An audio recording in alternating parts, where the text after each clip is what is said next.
Ahora, a las 6 debería empezar.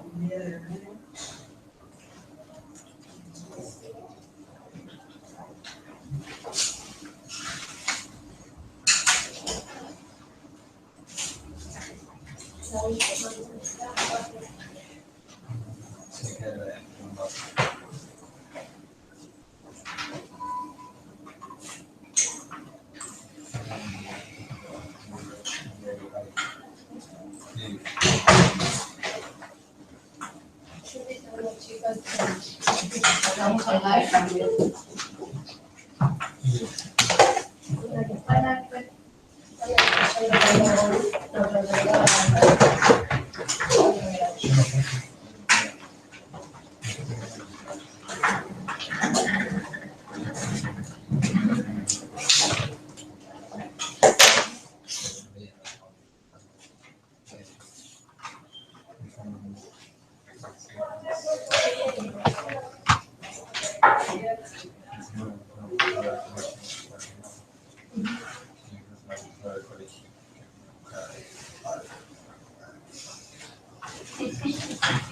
Bueno, suerte. Muchas gracias.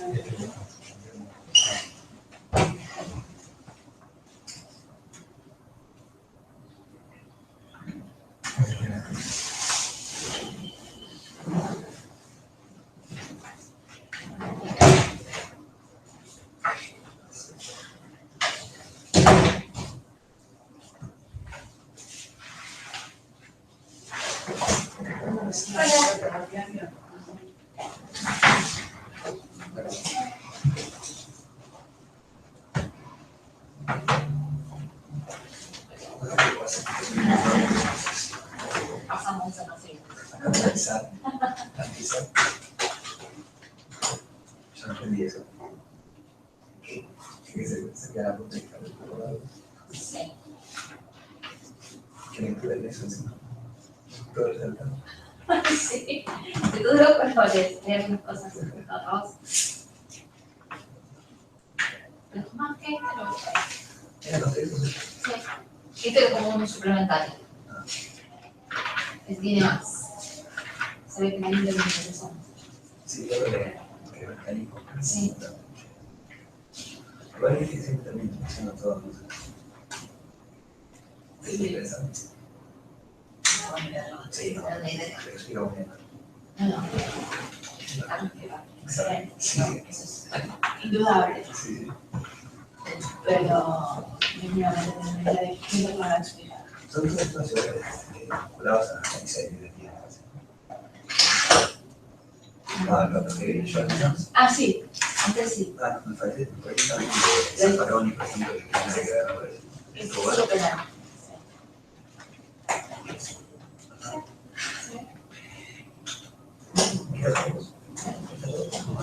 No, mira ese tío.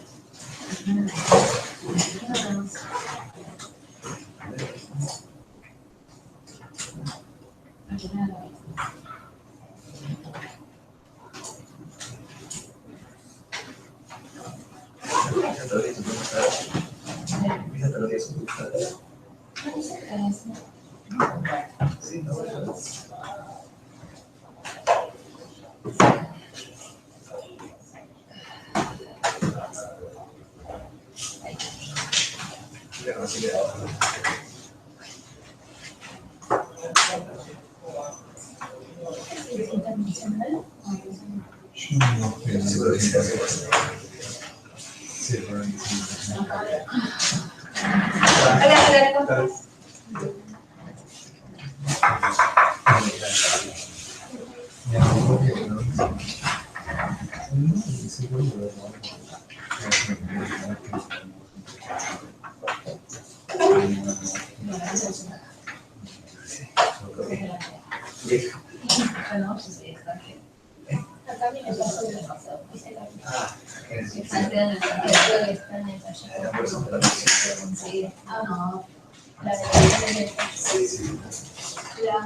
Viene más acá.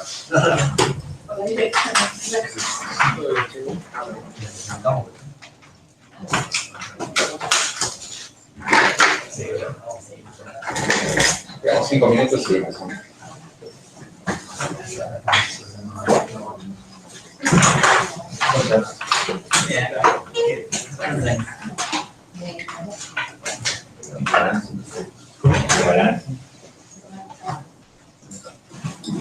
Buena pregunta. Todavía no te dicen, pero Bueno, esto era todo. súper, sí.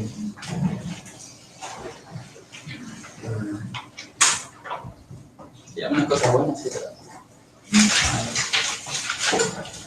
Bueno.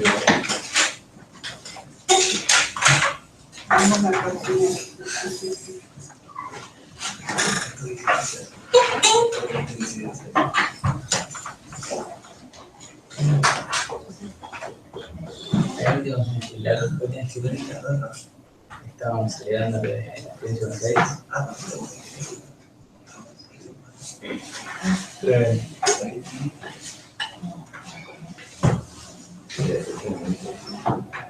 Sí, va a venir Marcelo, pero está en Alemania. Sí.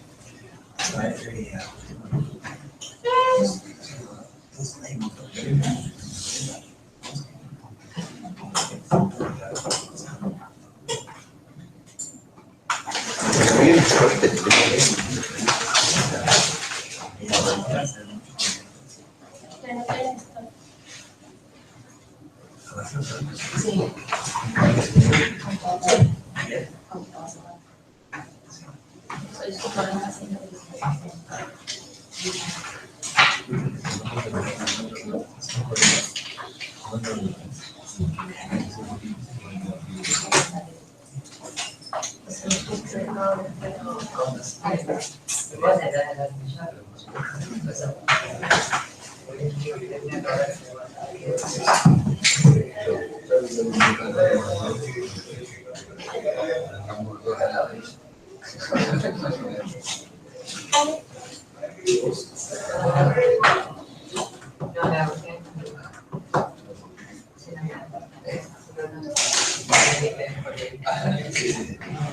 La merienda de los pocos.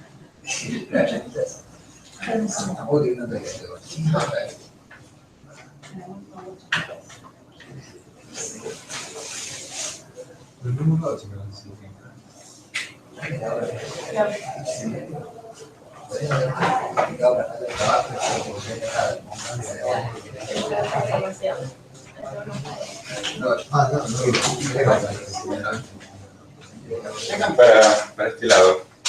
Más allá de que está una cámara, vamos a ver la discusión más.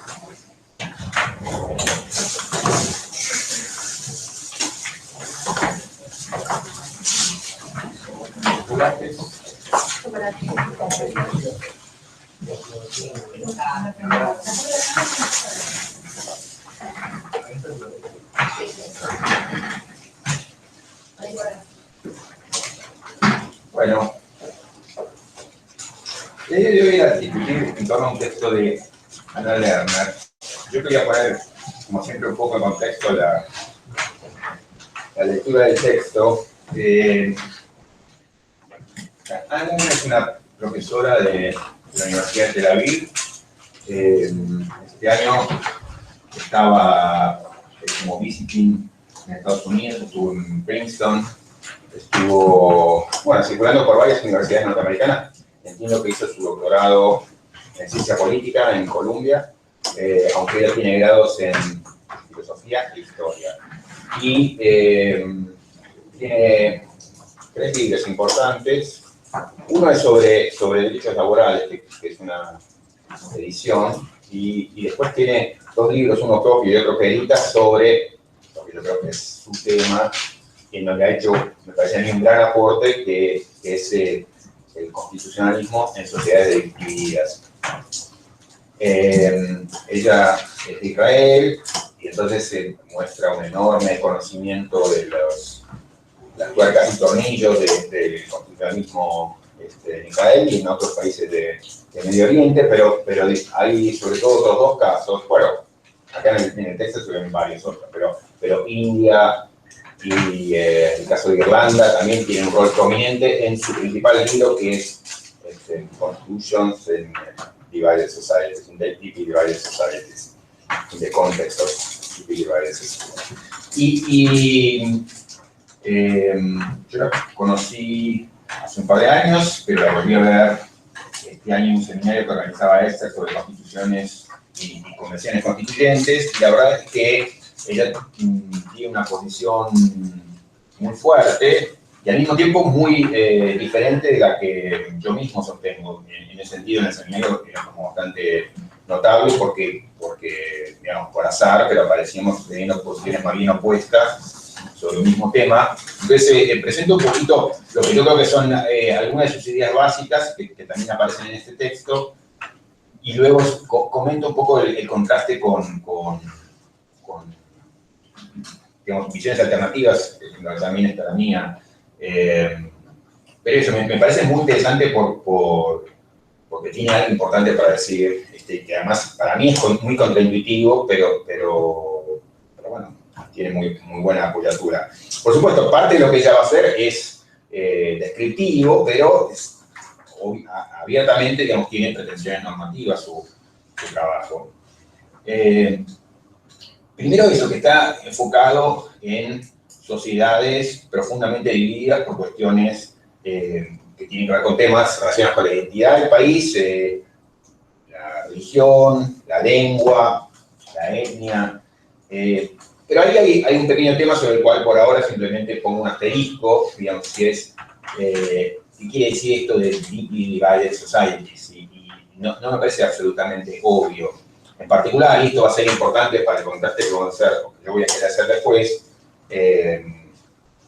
digamos, ella, insisto, presenta estos casos como India, Indonesia, Irlanda, Israel, pero, digamos, está por verse por qué un país como, por ejemplo, Estados Unidos, bueno, no puede verse como una deeply divided society, dado que, por ejemplo, en el minuto 1 el nacionalismo norteamericano implicó eso, digamos, cómo poner juntas pretensiones entre grupos que tenían ideas completamente opuestas sobre qué hacer sobre un tema de lo que a ella le interesa, que es la religión. Pero por ahora eso simplemente marca un asterisco, pero ahí hay algo intrigante, importante, y que yo creo que puede ser un problema, pero por ahora simplemente lo marco. Y ella lo que muestra es la racionalidad que puede haber en situaciones en donde hay problemas que son tan divisivos que, digamos, la dificultad de resolverlos puede implicar socavar toda la posibilidad de seguir viviendo juntos, que, bueno, entonces explorar maneras de lidiar con esos temas sin resolverlos. Y entonces esto de la decisión de no decidir sobre ciertos asuntos, que va de la mano de una noción que se hizo bastante popular en el constitucionalismo también anglosajón, que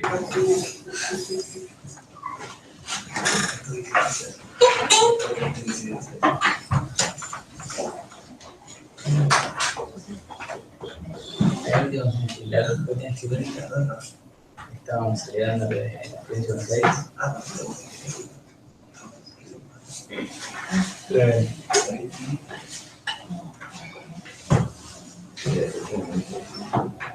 sí, va a venir Marcelo, pero está en Alemania. Sí.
Lo de la merienda duró poco, ¿no?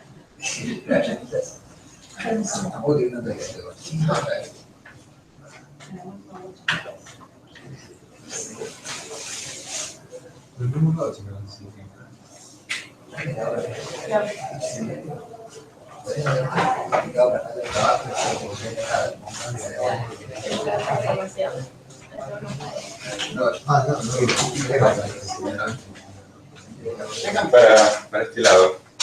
Más allá de que está una cámara, vamos a ver la discusión más.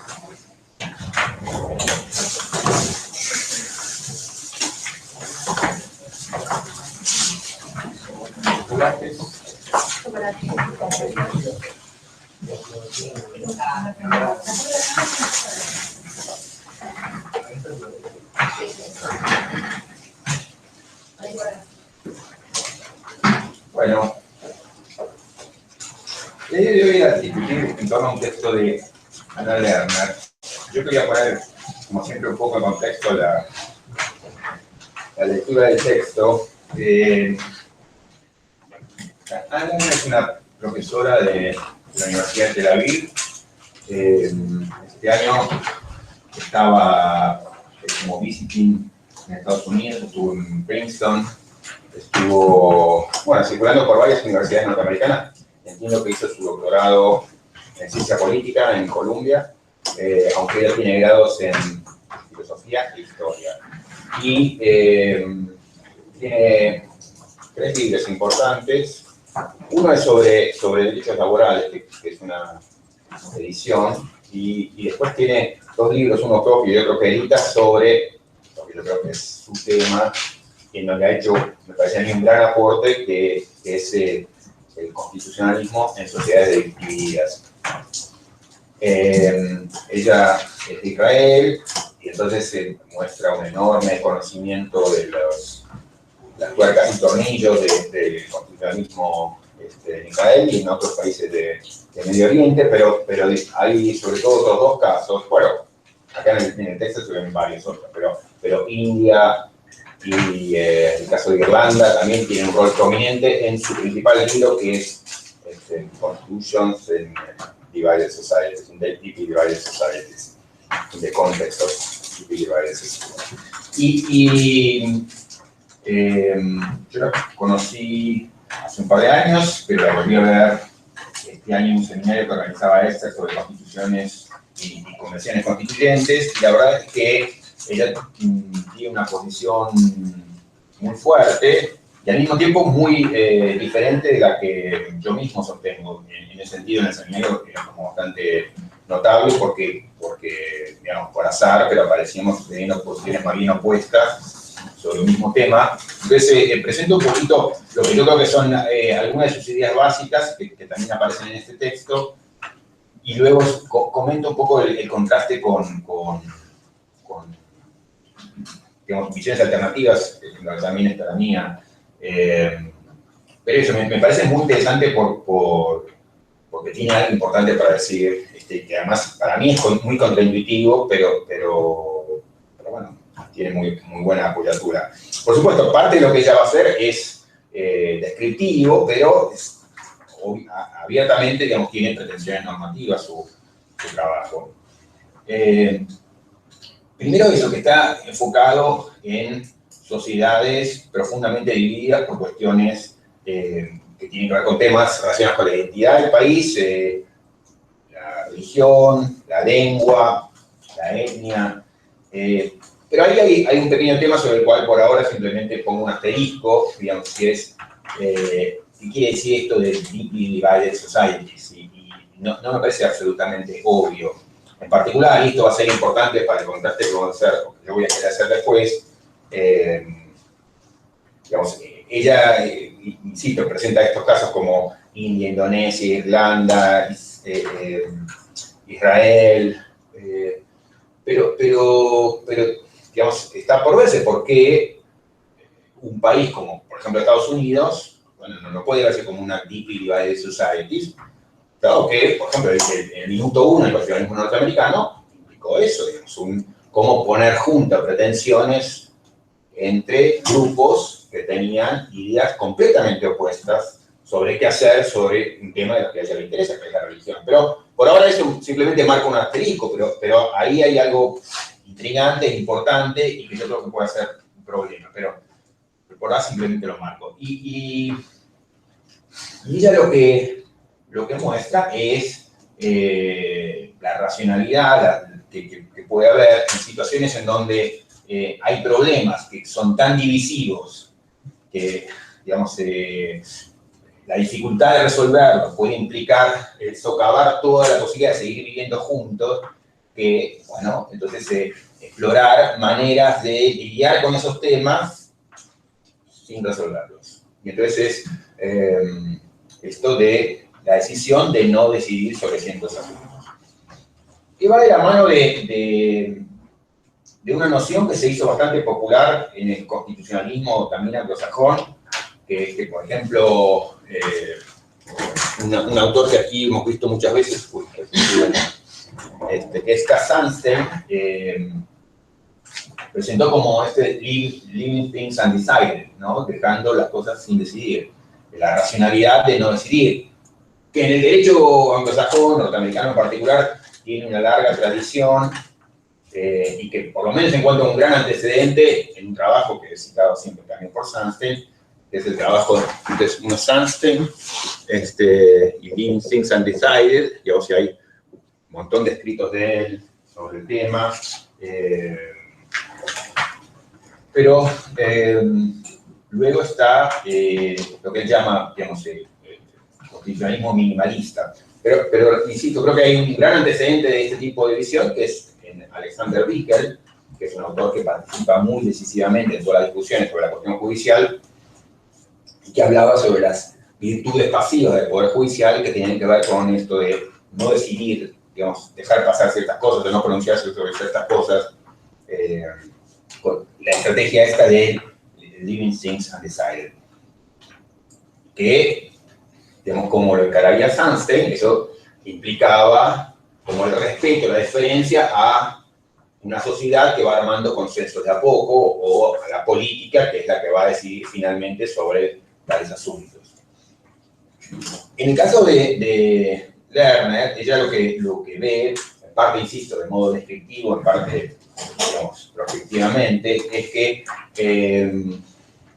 digamos, frente a estas situaciones de profundas divisiones, habría como criterios distintos de cómo posicionarse. Entonces hay una mirada, si se quiere, más schmittiana, entonces, digamos, así como, digamos, en la búsqueda de la voluntad política unificadora, digamos, o homogeneizadora, digamos, y que implicaría alguna manera de imposición dentro de la diversidad. Una visión, si se quiere, extremo opuesto, que sería muy minimalista, que ella vincularía con el trabajo mismo de Habermas, y eso que alguna vez Habermas definió como el patriotismo constitucional, o sea, como estar unidos no con una noción robusta, nacionalista, la patria, sino, digamos, un acuerdo común en ciertas bases procedimentales expresadas en la Constitución.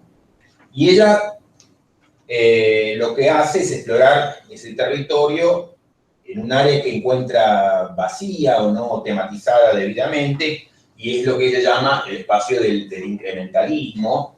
Entonces ella defiende, podemos decir, un constitucionalismo incrementalista, y esto quiere decir que, digamos, es la opción que ella ve que se tomó en distintos países y que entiende una opción sensata de enfrentar esas situaciones de polarización, de división profunda, digamos, de conflicto explosivo, con una aproximación, si se quiere, gradualista, flexible.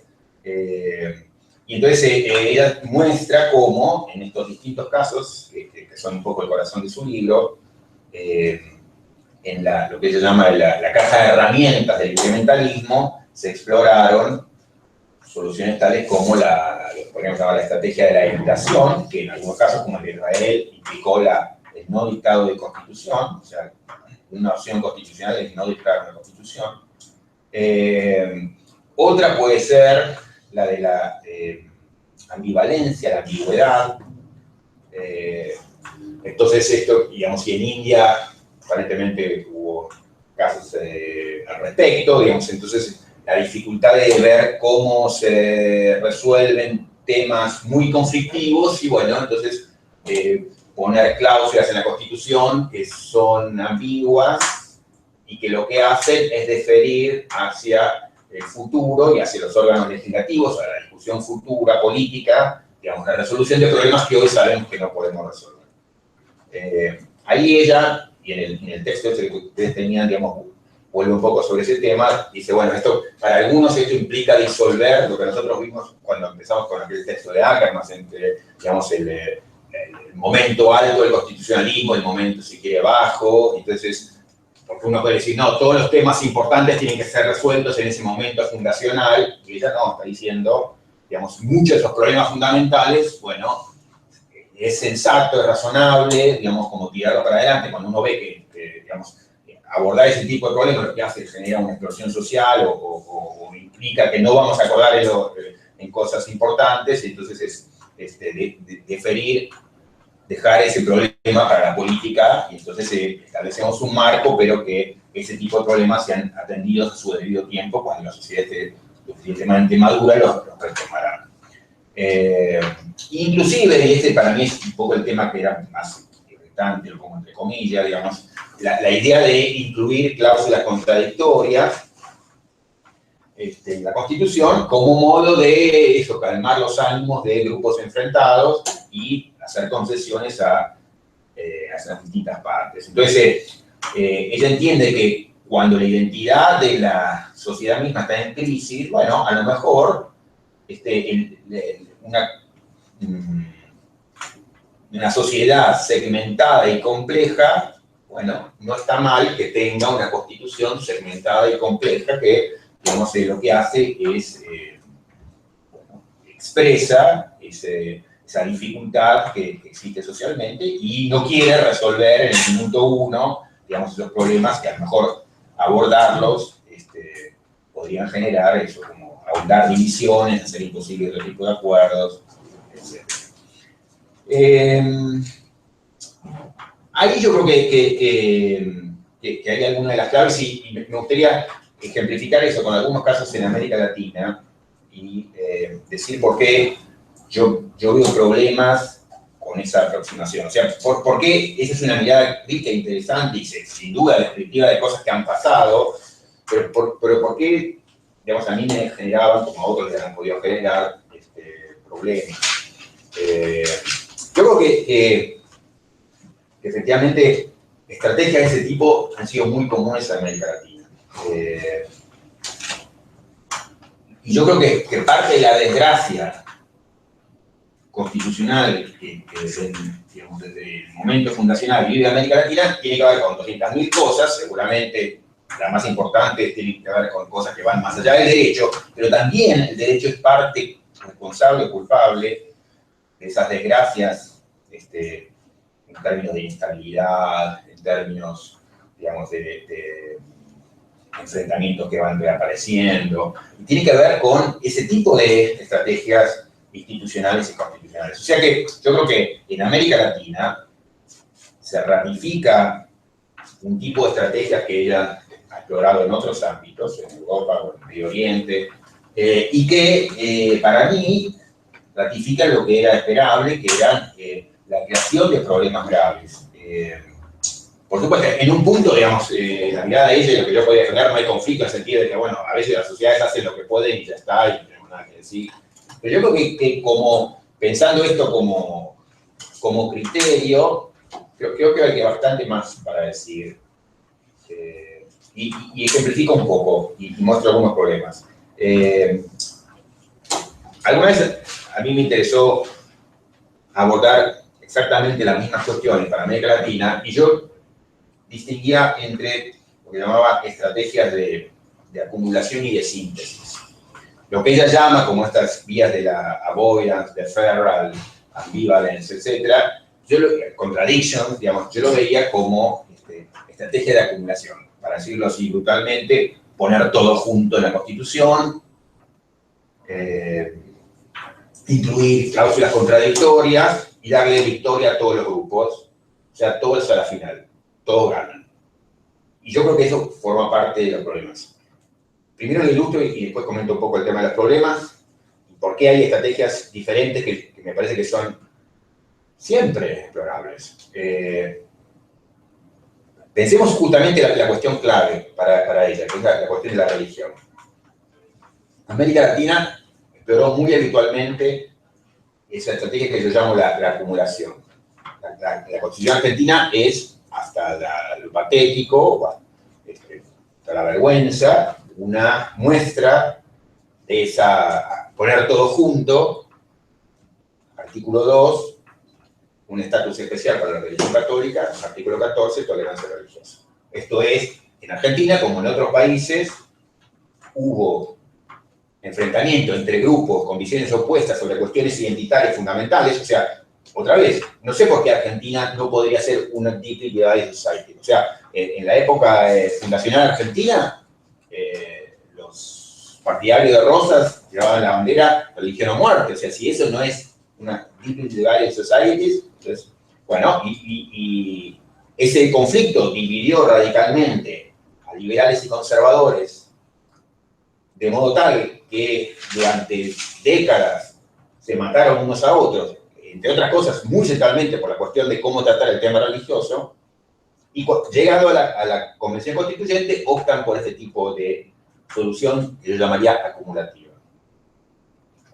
Otro ejemplo muy notable al respecto es, yo creo que todo a lo largo, en la Constitución argentina, como en muchas constituciones latinoamericanas, el artículo 19 de la Constitución es otra muestra de esa acumulación para mí totalmente imperfecta, que implica esto, por ejemplo, de incluir cláusulas contradictorias. Como a veces hablábamos, digamos, la primera parte del artículo 19 yo lo veo como el sueño de John Stuart Mill, digamos, y de hecho, el artículo 19, en su primera parte, estaba escrito solito, y después, en la Convención Constituyente, los conservadores le agregan una segunda parte. Ferré, en nombre del conservadurismo católico argentino, se agrega la segunda parte. La primera parte es el sueño de John Stuart Mill, la segunda la pesadilla. La primera, digamos, las acciones privadas de los hombres van a ser protegidas. La segunda, salvo que afecte el orden y la moral pública. Eso no estaba en la formulación original del artículo. ¿Por qué? Porque, digamos, los sectores liberales, y eso venía de la tradición francesa, digamos, había esta mirada, digamos, hiper blindante, protectora de lo que sería la moral privada. Bueno, eso fue una de las tantas cláusulas que los conservadores católicos argentinos en la Convención Constituyente no quisieron aceptar. Y entonces se pelearon, o sea, para los que saben, han recorrido menos el tema, pero la Convención Constituyente argentina, insisto, no es el ejemplo, es un ejemplo muy notable dentro de lo que fue en general el constitucionalismo latinoamericano. Pero la Constitución argentina, por ejemplo, dramático de esa pelea entre conservadores católicos y liberales, así como convenciones constituyentes que se dieron casi al mismo tiempo, como la de 1857 en México. Yo creo que fue de una riqueza extraordinaria. O sea, lo que uno veía ahí en esos debates era impresionante, las discusiones sobre propiedad, las discusiones inclusive sobre religión, digamos, la discusión sobre la cuestión social, ocupaban lugar prevaleciente y mostraba posiciones increíbles, o sea, con gente que defendía visiones muy cercanas, por ejemplo, a lo que podríamos llamar el ingreso básico, de modo totalmente sofisticado. En Argentina, toda la discusión, todo el tiempo fue sobre la cuestión religiosa. Entonces, todas las cláusulas eran examinadas bajo el prisma de qué hacemos con el tema religioso, le damos la victoria a los liberales o a los conservadores. Los conservadores, en la Convención Constituyente, eran maximalistas. Querían, por ejemplo, o sea, el hecho de que el presidente y vicepresidente tuvieran que tener la religión católica fue una victoria de los liberales, porque los conservadores querían que todas las posiciones públicas fueran ocupadas exclusivamente por católicos. O sea, eran súper maximalistas. Había una pelea muy profunda dentro de la convención. Y entonces era eso, los conservadores se veían perdiendo, y entonces para aprobar la Constitución empezaron a pedir, digamos, concesiones en temas muy importantes, y por eso quedó, yo diría, la Constitución llena de este tipo de contradicciones. Mencionamos dos, una, la atención al artículo 2 del 14, el artículo 19 es una contradicción en sí mismo, pero insisto, y voy a decir algo más al respecto, es todo a lo largo de la Constitución uno ve esa pelea, y un reflejo de esa pelea entre conservadores y liberales, y cómo la estrategia de solución fue los dos a la final, todos. Contrasten esto, y esto vale tanto para pensar Argentina como para pensar Hannah Lerner, contrasten esto con lo que yo llamaría la estrategia de la síntesis. Yo siempre digo, el constitucionalismo norteamericano a mí no me genera especial simpatía, por distintas razones, digamos, me parece en muchos sentidos pobre, digamos, conservador, pero bueno, pero por ejemplo, en el tema religioso, la estrategia dominante, si le quiere llamar así, fue lo que yo llamaría una estrategia de síntesis, que se expresó, y además, como en el caso de Argentina y de tantos países de América Latina, el tema religioso era absolutamente divisivo. O sea, la primera enmienda, nada más importante la discusión constitucional inicial en Estados Unidos que el tema federal y el tema religioso. El tema religioso era un tema totalmente divisivo, por eso yo considero que Argentina, México, Estados Unidos son tan deeply divided societies como la otra, y por eso yo ahí reclamo mayor clarificación porque no entiendo cómo distinguir eso. Pero piensa en esto. Estados Unidos, en vez de optar por la estrategia acumulativa a la Argentina, optó por una estrategia de síntesis, que fue qué principio podríamos defender todos comúnmente. Acuérdense que en Estados Unidos llegan sectas, representantes de sectas religiosas que venían de Inglaterra, escapándose porque estaban sujetas a, digamos, matanzas, persecuciones, violencia. Llegan a Estados Unidos y se reencuentra, digamos, la posibilidad de restablecer, volver otra vez a la pelea, a la disputa violenta. Y entonces es muy crucial que se hacía en ese pacto fundacional con el tema religioso. Se opta por un pacto, digamos, en donde lo que se dice en la primera enmienda básicamente es, no importa qué secta, qué grupo llega al poder, ninguna le va a imponer su religión a los demás. Básicamente la idea del non-establishment clause de la primera enmienda es eso. Eso es muy distinto de la estrategia de acumulación o de la contradicción. Entonces, una primera o segunda pregunta sería para Hannah Lerner, es, por supuesto, digamos, operar con contrafácticos, bueno, es muy difícil, ¿qué vamos a hacer? Pero, ¿qué tan cierto es que en sociedades tremendamente divisivas es imposible optar por fórmulas de síntesis en donde todos, con los ojos abiertos, mirándonos en los ojos, reconocemos que estamos de acuerdo en algo básico, en vez de mentirnos y decir todo junto y crear un problema de tamaña magnitud a nivel constitucional? Al punto que, digo, la ambigüedad del artículo 19 no es que, bueno, hicimos una trampita y salimos todos ganando. No, es un problema tremendo que hasta hoy, cuando discutimos matrimonio igualitario, cuando discutimos consumo personal estupefaciente, cuando discutimos homosexualidad, cuando discutimos un montón de cosas, digamos, está en juego, por ejemplo, y centralmente, cómo interpretamos el artículo 19 de la Constitución. Y bueno, si nos seguimos peleando y arrancando los ojos con eso, o sea, es muy decisivo eso. Entonces, el hecho de haber puesto todo junto en la Constitución, o sea, es un gran problema. Carlos Nino, por ejemplo, como muchos, digamos, proponía una lectura, una interpretación posible del artículo 19 que era súper liberal. Yo creo que es una lectura posible, pero y yo no creo que la interpretación correcta de la Constitución sea la historicista, que hay que analizar qué es lo que pasó en el minuto 1, por qué pusieron tal cosa. Pero el hecho es, digamos, el lenguaje explícito de la Constitución es las dos cosas. Entonces, es muy difícil escaparse al hecho de que la Constitución, en cosas fundamentales, es las dos cosas. Insisto, yo también tengo mi interpretación de la Constitución, y es una interpretación, si se quiere, digamos,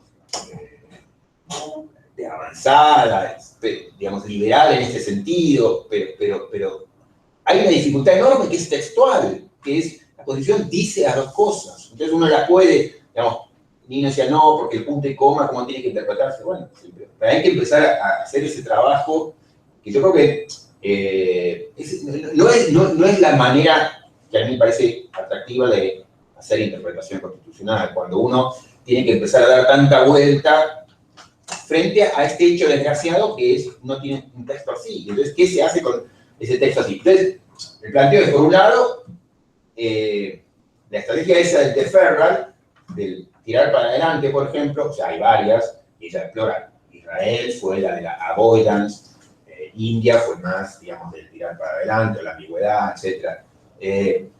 Pero yo creo que en general, y muy en particular en estas estrategias del tipo incluir cláusulas contradictorias, ambiguas, etcétera, uno genera un problema que merece no generar.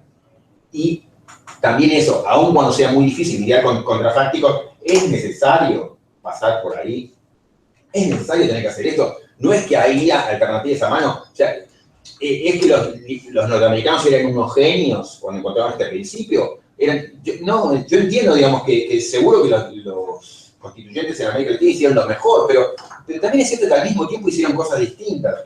Los mexicanos, por ejemplo, optaron por la cuestión esta de la avoidance, decidieron no hablar de la religión. Era el tema sin duda más importante, no se podían poner de acuerdo y evitaron hablar del tema. Bueno, en un punto eso es mejor, o sea, no me parecen todas igualmente malas.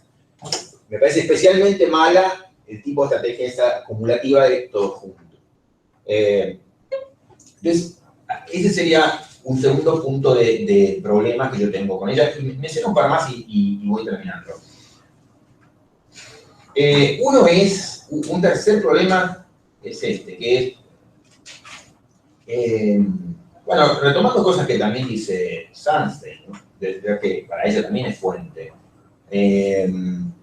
Sunstein tiene esta idea que exploró él por sí solo y después las exploró también en su trabajo con Holmes, que traducimos para la colección de Derecho y Política, que es esta idea de la neutralidad del statu quo. Y esta idea de que en el mundo legal no hay algo así como un baseline, un punto de partida que sea el estado de naturaleza puro, justificado, y luego todo lo que hagamos sobre ese estado de naturaleza hay que justificar por qué lo modificamos. No, todo es creación, y todo es creación estatal, y siempre entonces, digamos, tenemos que contrastar qué es mejor, esta intervención que teníamos o esta intervención que queremos hacer ahora. No hay algo así como el estado de cosas de la naturaleza y la intervención. ¿Y esto por qué lo digo? Lo digo porque cuando uno opta por una estrategia de diferimiento, uno también está tomando partido. O sea, cuando uno opta por una estrategia de tiro la pelota para adelante, uno está operando sobre un territorio que ya está institucionalmente armado. Entonces, cuando uno dice, no decido sobre esto, no lo decidimos ahora en el minuto 1, sí, está bien, pero usted está conviviendo o creando una estructura institucional que va a decidir, y para decirlo así rápidamente, si usted crea, por ejemplo, un poder judicial, o ya tiene creado un poder judicial, bueno, ya está metiéndole ahí, usted me dice que no está resolviendo el tema, pero ya está metiendo una decisión, porque, digamos, eso lo va a decidir el Poder Judicial pasado mañana, o dentro de 5 años. Entonces, la idea de que, bueno, estoy tirando la pelota para adelante para evitar un conflicto, no, uno puede decir, me está haciendo trampa. Un ejemplo para mí que es súper rico y que muestra parte del atractivo y parte del problema del tirar la pelota para adelante, o de este tipo de estrategia, los riesgos, digamos, de esto, es lo que pasó con los derechos sociales en América Latina, en Argentina también.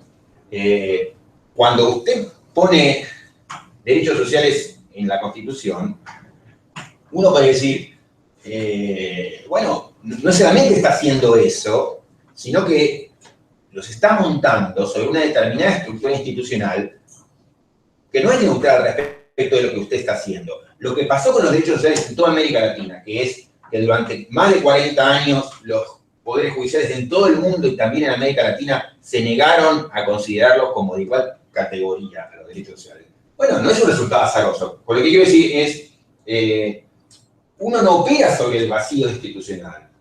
Entonces, cuando uno opta por este tipo de estrategias, pónganlo si quieren en términos religiosos o tomen si es más visible el caso de los derechos sociales, uno no opera en un vacío institucional. Si uno dice, bueno, pongo, digamos, difiero para más adelante, o un caso también, digamos, de contradicción muy propia de las constituciones recientes. En Perú o en Colombia uno puede decir al mismo tiempo que tiene constituciones socialistas y neoliberales. Las dos cosas al mismo tiempo.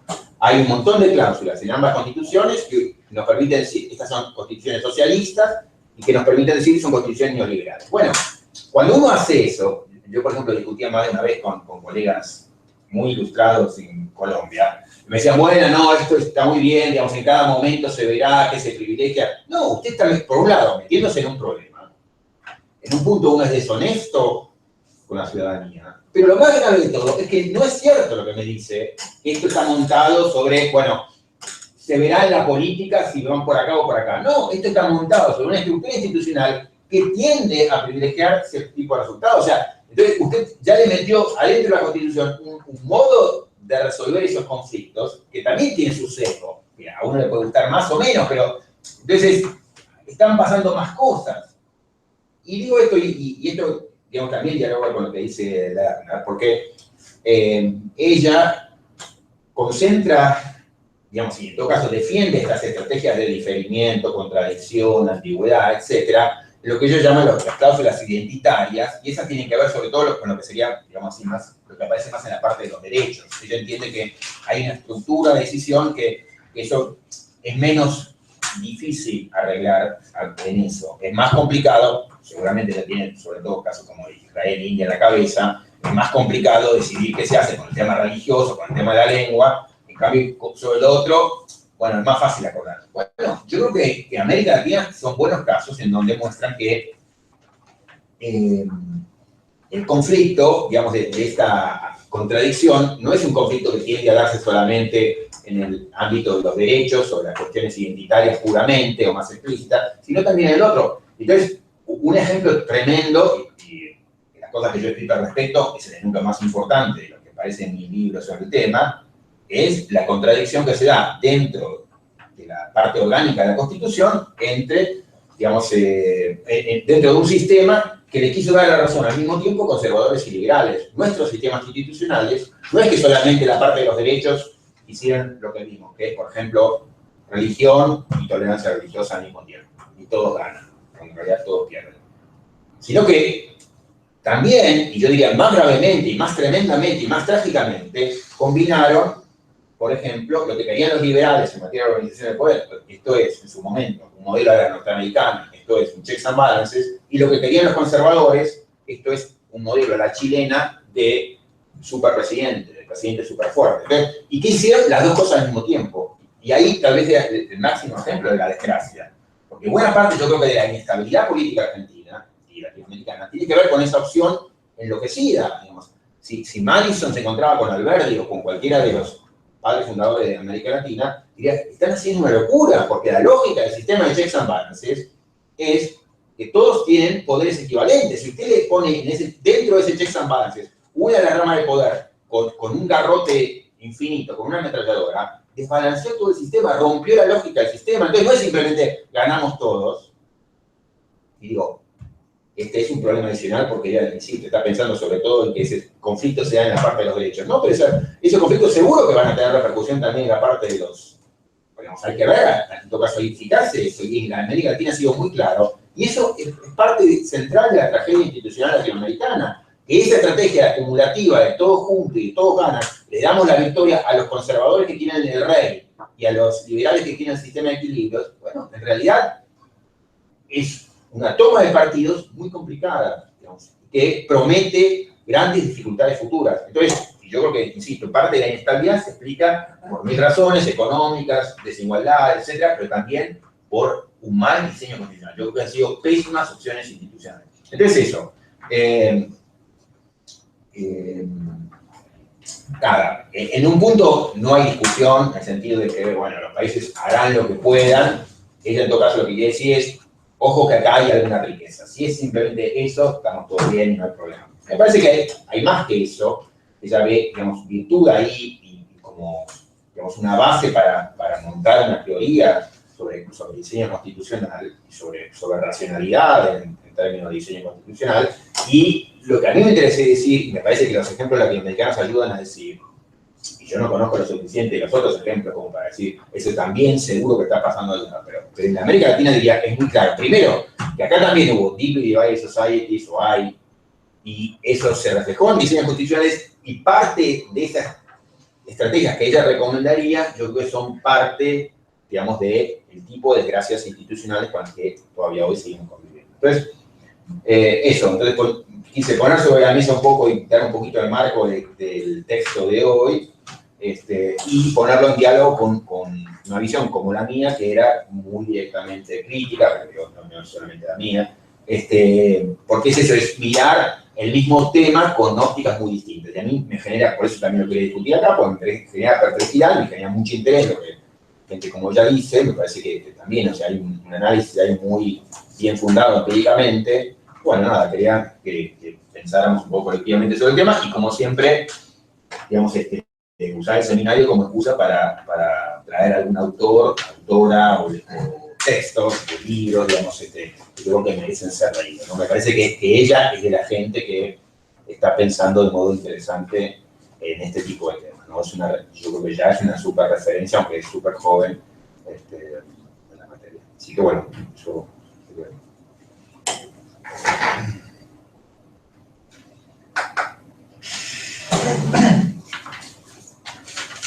Un punto que se puede quizás arrancar es el tema de la conceptualización de las sociedades profundamente divididas. Yo cuando lo leía y cuando había visto tu reacción al paper en el blog, etc., me imaginaba que quizás si uno se pone más fino conceptualmente era posible conceptualizar los ejemplos que ella da como diferentes a los casos de América Latina que vos estudiaste.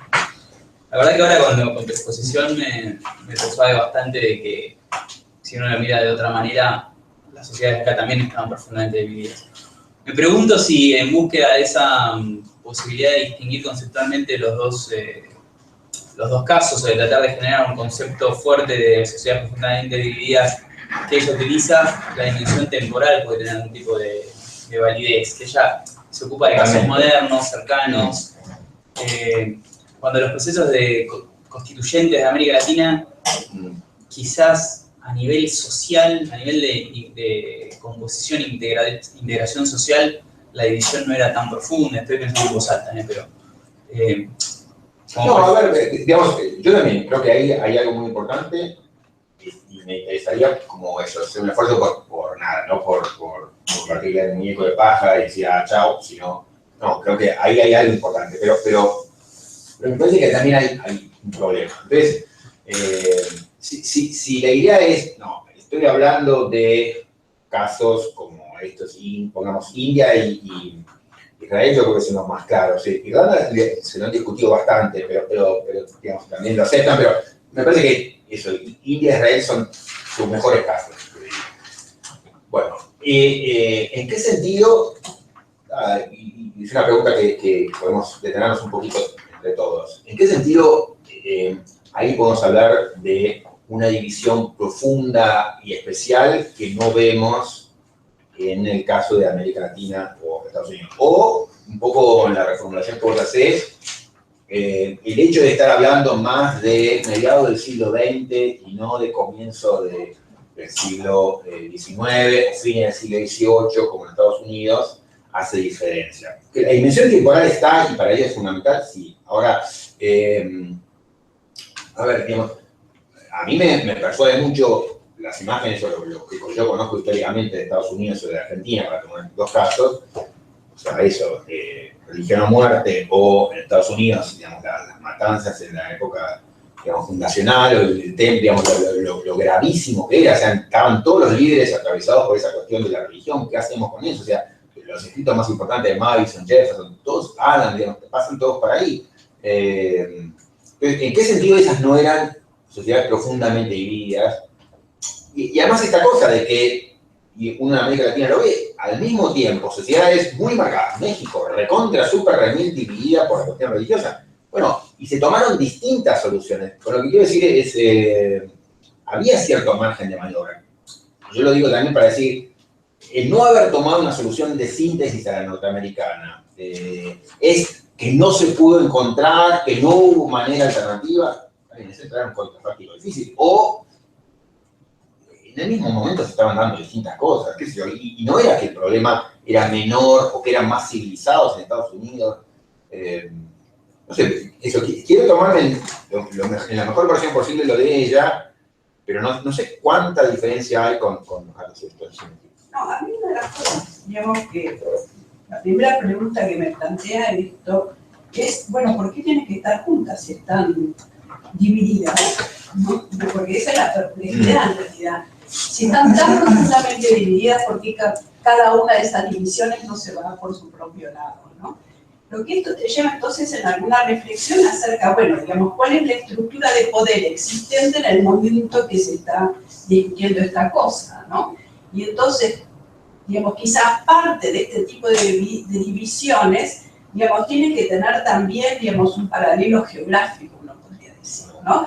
Esto es que esta zona es tipo Pakistán-India, ¿no? Y entonces eso es lo que te profundamente divide y se divide, porque tienen 12 razones para... O hay divisiones que atraviesan territorialmente y entonces no podés sino estar buscando alguna forma de estar juntos, ¿no? Mira, uno de los autores que vimos acá, Waldron, no, él toma, digamos, no es un tipo históricamente súper refinado, pero toma como punto de partida, digamos así, teórico de las cosas que escribe, esta cosa de que dice, yo creo, un poco siguiendo a Rawls, que las sociedades modernas están marcadas por dos rasgos. Uno, es que estamos profundamente divididos por cosas fundamentales, o sea, por convicciones, creencias diferentes. Y dos, la vocación de vivir juntos. Digamos. Entonces, eso de...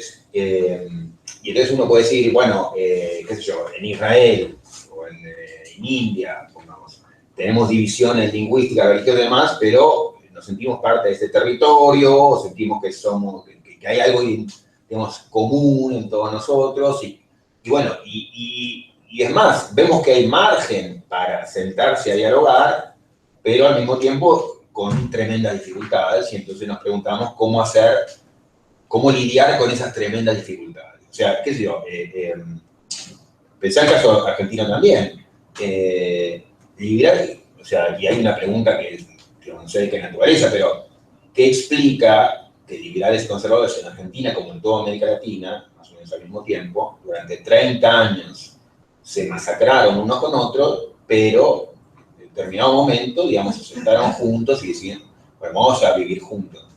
Yo tengo mi hipótesis al respecto, pero digamos, se daba esta idea de, sí, nos arrancamos los ojos, y también lo hicimos efectivamente en guerra durante un montón de tiempo, pero, digamos, en determinado momento nos sentamos en la misma mesa y decimos, bueno, a ver, ¿qué podemos hacer para, digamos, convivir? Y bueno, y entonces ahí se hace esta pregunta genuina, ¿no? A lo mejor no tenemos la respuesta a tu pregunta, en el sentido de qué es lo que...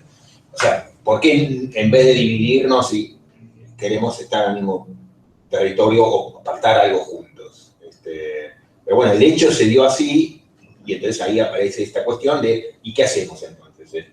¿Cómo hacemos para lidiar con esto de que nos da bronca, digamos, o sea, que para mí lo que vos proponés en algo centralísimo es pésimo, y es al revés de lo que vos estás diciendo, y ¿cómo hacemos? Entonces, queremos vivir juntos, pero tenemos este tipo de diferencia. Entonces, a lo mejor para la pregunta no es un hecho, digamos, que se ha dado históricamente en un montón de países, digamos, de estos grupos enfrentadísimos que en un momento dicen, bueno, sentémonos a ver si podemos arreglar algo. Bueno, ¿y qué hacemos con esto? Es curioso que en los dos casos de Israel e India, ese aumento llega no como consecuencia de luchas internas, sino más de factores externos. Eso no sé si es o no significativo. Pero en el caso de la India, no hubo una guerra civil interna que llevó a que los grupos enfrentados lleguen a un momento en donde digan, bueno, no nos podemos seguir matando, tenemos que acordar. Fue un proceso de descolonización clásico. Y en el caso de Israel también, las circunstancias internacionales determinaron que en algún momento había que pensar en cómo organizarse. Y ahí surge que internamente había un desacuerdo y había que lidiar con ese desacuerdo. Pero como que en ambos casos faltó la guerra previa. Que no faltó en el caso de Estados Unidos en relación a la cuestión religiosa, pero sí estuvo en relación a la cuestión racial, que se resolvió. De hecho, es un buen ejemplo de cómo, si vos pateás el tema para adelante, eventualmente el problema te vuelve y de alguna forma lo resolvés, y ellos lo resolvieron después de una guerra civil. Y sí, lo resolvieron. En Estados Unidos también tiene sus contradicciones, tenemos su misma constitución, digamos, con el reconocimiento de la esclavitud y entonces la desigualdad entre los hombres, entonces no es que lo resolvieron, Claro. digamos, ¿no? Sí, o sea, a veces eso también, La representación, digamos, ¿no? poner problemas bajo la alfombra, digamos, es como que te termina instalando en la cara, digamos, ¿no? O sea que, Las probabilidades. sí, o sea que sí. Y también aprovecho para lo que decía recientemente, lo tomo, digamos, para agregar otra variable y otra riqueza, digamos, del trabajo de ella. No, porque, digamos, que me olvidé decir que me parece importante, que ella está también discutiendo con varios pedazos de la literatura, y uno de los pedazos de la literatura con los que discute es, bueno, qué sé, por ejemplo, nada, eso yo la reencontré en este seminario de Elster, y Elster escribió un montón de trabajos últimamente sobre eso, las tuercas y tornillos, los mecanismos internos, entonces, ¿cuál es bueno, por ejemplo, hay un artículo muy famoso de él, de Optimal Design de una Constitutional Convention. Bueno, entonces, está todo este tema de que mucho de lo importante pasa por diseñar de modo óptimo la convención constituyente, con qué reglas de apertura, digamos, conviene, digamos, hacerla abierta al público, hacerla cerrada como se hizo en Estados Unidos, o sea, mide las reglas internas, las mayorías. Entonces, hay mucha esta cosa de pensar el mecanismo fino de organización interna. Y él está diciendo, eso como que pone en el texto, hagamos el zoom out, ¿no? Digamos, hagamos para afuera y veamos que hay cosas que son mucho más relevantes, vos hablaste de los factores internacionales, pero ella, digamos, diría, fuera de la Convención Constituyente, un poco antes de la razón, un poco más lejos todavía, pero fuera de la Convención Constituyente, lo que pasa es todavía más relevante. Entonces, ella, por ejemplo, ponía el caso de esto de en el paper de los acuerdos preconstitucionales como decisivo para explicar, digamos, el resultado, fracaso o no fracaso de lo que se va a hacer en la Convención Constituyente. Pero eso de que es mucho más importante esos acuerdos políticos externos que toda esta cosa de meterse, no porque sea una tontería, sino que es mucho más importante lo otro que meterse en la cosita de relojería de cuál es el mejor mecanismo, digamos, y cómo ajustamos la tuerca. Yo creo que en ese sentido, por lo menos lo que yo entendí del texto, o lo que quizás ella contestaría, es que estas estrategias de síntesis que vos decís, como, bueno, acordar determinados principios, ella sí lo reconoce como que están en estos acuerdos preconstitucionales. O sea, ella da ejemplos de, por ejemplo, el documento en India, etcétera, y que ella dice ahí, bueno, sobre las cosas que se pudieron poner de acuerdo, hicieron un acuerdo previo, quizás no pensando en términos de constitución, pero sí en acuerdos a lo mejor de, bueno, cómo vamos a vivir mínimamente, y esos acuerdos tienen determinados principios sobre los que ellos pudieron acordar. Para mí, evidentemente, el problema que ve ella es, bueno, sobre las cosas que no se puede acordar, la única estrategia, la tenemos estrategia de síntesis ahí. No hay ni siquiera un principio sobre el que podamos Claro, pero está bien, digamos, pero eso, digamos, es descriptivo en un punto, nada, otra vez, estamos entre esto de que como no ocurrió, bueno, podemos opinar sobre eso, decir algo, se debería haber hecho de modo diferente cuando no se dio, es el problema del contrafáctico. Pero por eso yo insistía en el mismo tiempo, en distintos lados pasaron cosas distintas. Entonces, no sé, simplemente pregunto, ¿no es como resignar demasiado a darle como fuerza normativa a lo que de hecho ocurrió? Lo pregunto genuinamente, porque ¿en qué sentido, digamos, podemos probar, que no había una alternativa efectiva de ascender un escalón y ver si estamos juntos en ese escalón? O sea, me pregunto, digamos, que en Estados Unidos se subió un escalón y dijeron, bueno, en esto acordamos todo, digamos, ninguno que gane mata al otro, ninguno que gane, digamos, impone su religión a otro.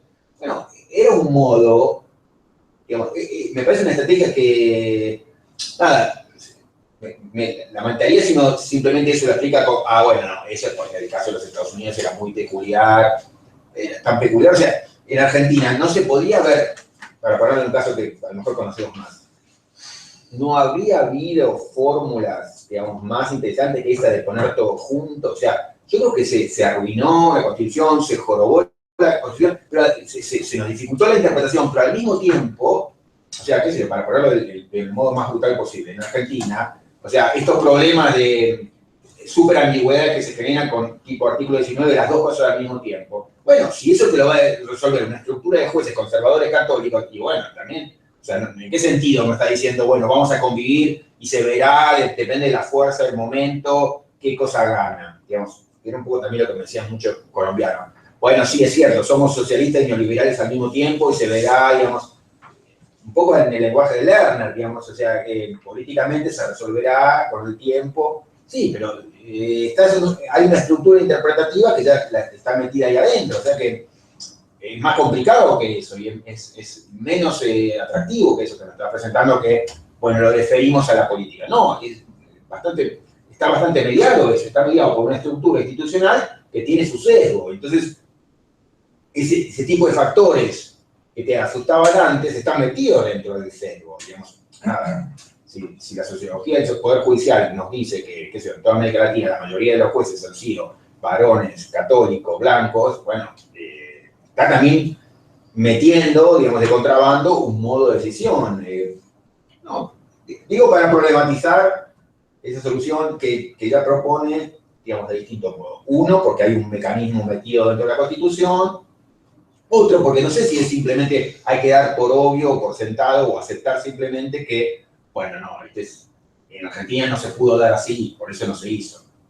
No, a lo mejor sí se podía y se hizo mal. A lo mejor, yo creo que se hizo mal, que creo que había a mano otro tipo de soluciones. La solución misma mexicana, o sea, me parece preferible a la solución argentina, que fue meter las dos cosas al mismo tiempo. Pero digo, se dan al mismo tiempo en estructuras más o menos similares, con tensiones, digamos, gravísimas. No sé. Yo lo único, bueno, no sé, pero sí. No, pero a mí lo único sobre este punto de poder ver, digo, pero es importante, digamos, pensar qué estructura de poder hay detrás de estos actores, ¿no? Digamos, y que eso me parece muy relevante por, digamos, por el peso que pueden tener en, bueno, llevar decisiones para un lado y para otro, ¿no? ¿Quién tiene el monopolio del uso de la fuerza? El que lo tiene, bueno, tiene un peso muy grande de marcar la dirección. La otra cosa es que, digamos, si vos lo que querés es que vivamos juntos, digamos, vos tenés que crear una situación donde no hay ganadores ni perdedores claramente. Pero para generar esa situación terminás abriendo una cosa que a la larga puede presentarse como contradictoria. Por ahí cuando tomaron esta decisión, y bueno, nos pareció el mejor arreglo posible, esto es lo que nos permite estar juntos, ¿sí? Después el desarrollo propio de esto, cuando va cobrando vida, te va generando, bueno, algunos pierden más que otros, ¿no? Cuando vos decís, bueno, ahora digamos, no sé, porque ahí está claro, en el caso argentino es el peso de la iglesia, ¿sí? Bueno, digamos, si ese peso de la iglesia, digamos, después, digamos, se acentuó, uno puede decir. No, yo podés preguntar por qué en 1994 no lo cambiaron, ¿no? No quiero ser determinista y por eso, pero tampoco quiero simplificar como decía, si siempre fueran todas las opciones ahí abiertas, pero a mí, no sé, me cuesta no pensar que sobre la mesa no podía haber soluciones más o menos similares que eran todas asequibles. O sea, creo que se hace. Si en México también, al mismo tiempo se estaban arrancando los ojos por la cuestión. Bueno, hicieron una cosa que yo creo que es más honesta constitucionalmente, que es, bueno, no podemos acordar, no hablemos del tema, en vez de poner las dos cosas. O en Estados Unidos se dijo, bueno, hay algo que en cambio sí estamos de acuerdo en materia religiosa y es, no queremos que nadie le imponga al otro. No, yo creo que eso, como que esas soluciones, no quiero suscribir el determinismo de, bueno, esto se hizo así y porque las otras eran inconcebibles o inaceptables o a nivel argentino. No, que puede tener más de una respuesta a una misma situación. Claro, pero a mí me interesa decir, una solución de esta acumulativa es mala. Digamos, yo en materia, digamos, orgánica lo diría abiertamente. O sea, yo creo que es un gran error. En las otras, digamos, me parece, o sea, no quería decir lo mismo, me parece mucho más evidente en la parte orgánica. O sea, meter al mismo tiempo frenos y contrapesos y la negación de frenos y contrapesos me parece un error. Y debe llamárselo error, digamos, erramos. Me parece eso como muy claro. No, que había ese margen de maniobra, pero bueno, decime. Tal vez en realidad ahora que dijiste eso, pienso que la crítica es más a la estrategia acumulativa que a las dos estrategias, a la acumulativa y a la de diferir. Pero, o sea, yo leí el texto nada más en Lerner y al final me dio la impresión de que estaría de acuerdo con las críticas que vos decías, ¿no? Como cuando habla de esta estrategia de diferir, dice, bueno, esto invita a la intervención acción judicial y genera un problema, o esto después se ha acusado de hace- conservadora o de no atender cuestiones de derechos que deberían ser resueltas. Sí, o que, bueno, en Israel, no sé, por diferir, después dice, ¿no? Que por las instituciones había eso se consolidó en una decisión que se definió, sino que se consolidó en una decisión que fue muy difícil de cambiar, como el matrimonio, pero como, no sé, yo había entendido como en esta parte final del texto como que te compartía No, un eso poco más. es cierto y que muestra eso, que es suficientemente inteligente como para ver, digamos, los problemas.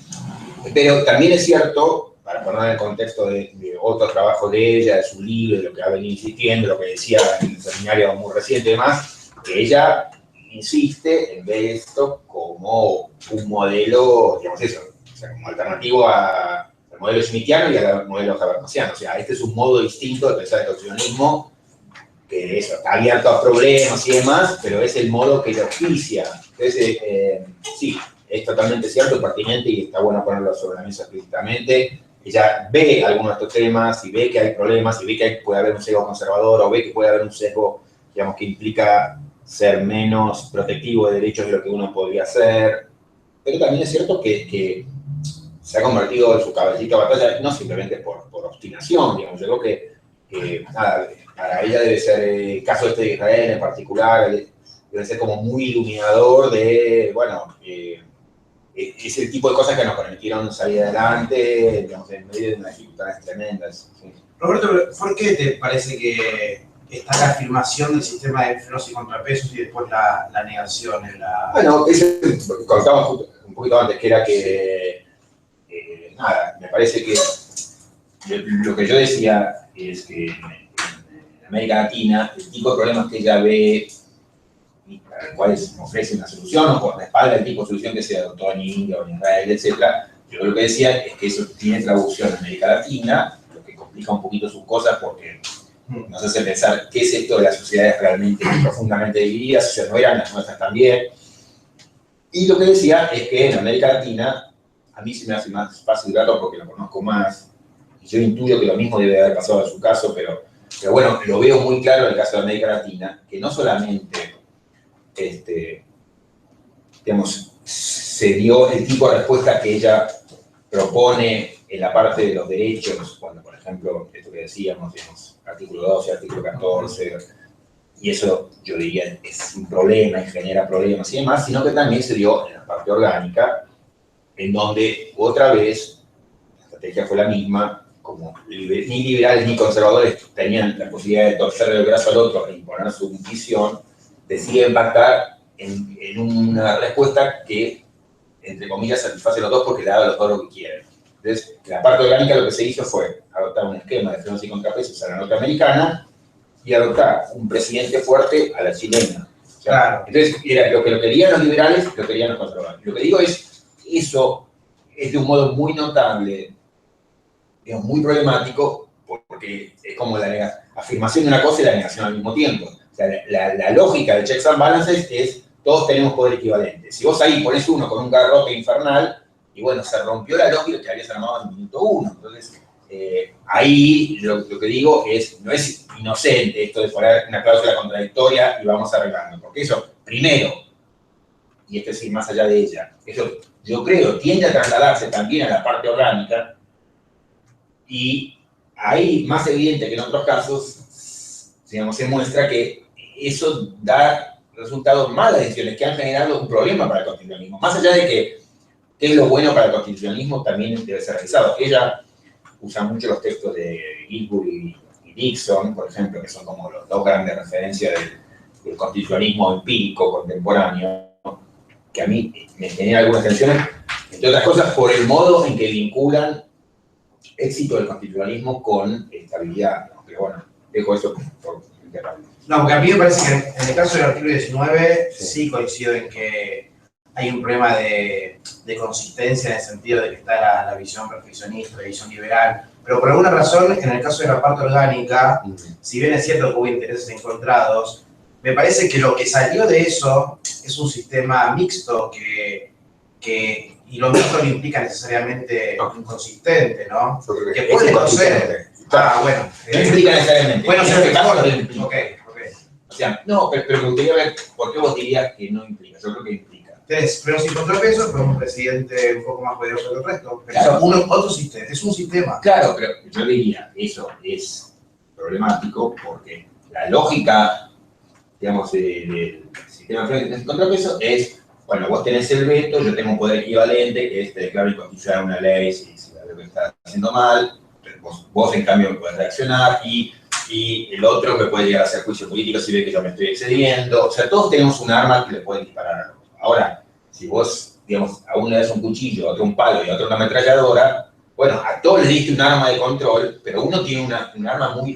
Entonces, ese es para mí el problema, que es, le diste un arma tan poderosa al Ejecutivo que parte de la desgracia institucional que pasó en América Latina es producto de eso. O sea, de mil cosas, pero muy especialmente también de eso, que es, el presidente tiene la capacidad como para, digamos, sobrepasar al Congreso, convertirlo en una institución opaca, controlar al Poder Judicial. Entonces no es porque es muy malo o porque... No, es porque le diste un arma mucho más poderosa. Entonces, más que decir, yo creo que es una posibilidad, si bueno, ojalá fuera un sistema nuevo, diferente. Yo creo que no, es un sistema contradictorio porque digamos, eso yo siempre digo, si Madison se encontraba a Alberti, digamos, él tiene, sos un genio, pero acá le agarraste, digamos, de acá a la Patagonia, digamos, o sea, existe un despropósito total, porque, o sea, todo lo que diseñamos, lo que escribí yo en Febreiro 51, fue para negar lo que vos estás haciendo acá. ¿Por qué? Porque digo que si vos a uno lo hacés más poderoso, la jodiste, digamos, rompiste todo lo que era el punto de hacer eso de ambition contra ambition, digamos, que es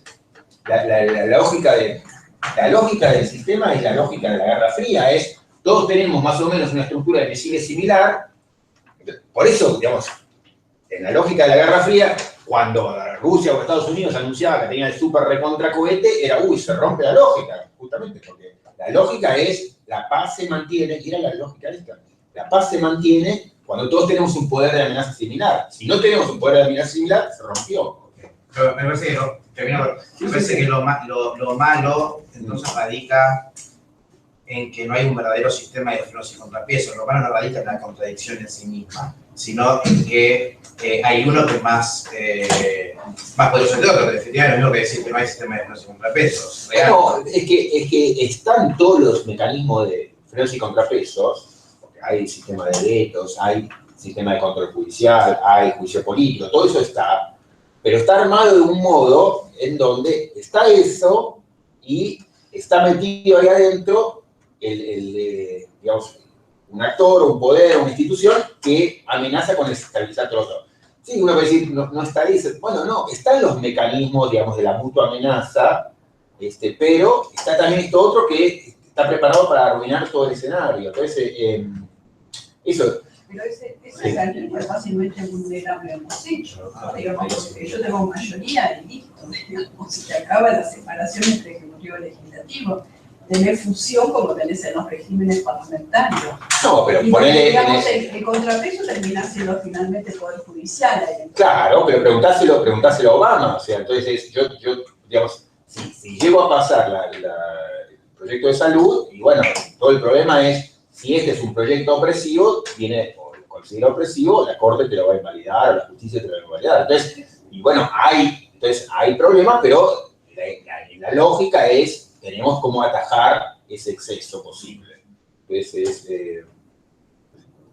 yo en cuanto a la autora que hace la diferencia entre sociedades como Estados Unidos y Canadá, y sociedades como Israel y Egipto, Egipto se me viene muy a la mente, tomando a la autora, digamos, lo que ella dice, yo creo que en principio es instintivo decir, bueno, no son sociedades parecidas, después viene a mente lo que decís vos, que bueno, en realidad hay, digamos, contradicciones muy fuertes en Estados Unidos y probablemente siga habiendo. Pero yo creo que en cuanto a esto de las opciones como de síntesis que se pueden llegar, yo creo que ahí la autora tomaría esto de que dice de las constituciones procedimentales, quizás, porque ven todos estos ejemplos de síntesis que van al punto de, un sistema en el que nadie pase por arriba a nadie, digamos, que nadie oprima a nadie. Y la autora dice, en el contexto de estas sociedades, no se percibe un constitucionalismo liberal como un terreno neutral, dice. O sea, yo creo que apunta en ese sentido a quizás sociedades, a ver, una sociedad que hay islamismo talibán, quizás, o que hay una concepción tan lejana a la occidental. Yo creo que en ese sentido, ya más filosófico, quizás, a ver, los conservadores y los liberales. Los conservadores dicen, quieren poner a Dios en la Constitución en varios lugares. A ver, el liberal, si bien no está de acuerdo, estamos hablando de un liberal occidental, quizás, incluso quizás católico y cristiano. Yo creo que la autora marca esto, digamos, como diciendo, no son sociedades originariamente tan similares.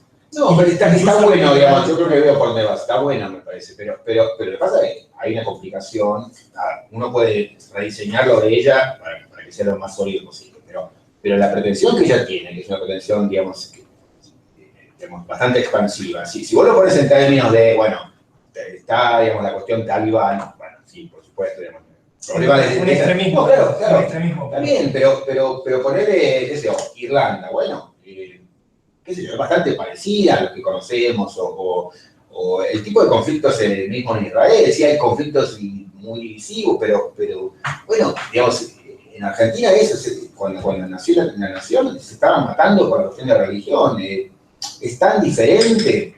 No, entonces, su punto de partida, que vos marcás bien, y dice, bueno, no, Canadá, Estados Unidos, ¿hasta qué punto son efectivamente tan diferentes? Entonces, está bueno pensarlo. Vos señalás, hay casos que nos muestran que sí, realmente esto no forma parte de la lógica occidental, o lo que vos dirías, digamos, hay un nivel de división, ponerle en términos religiosos, bastante, entre comillas, civilizado, o en un escenario liberal en general, y eso está bien, está bueno ese punto.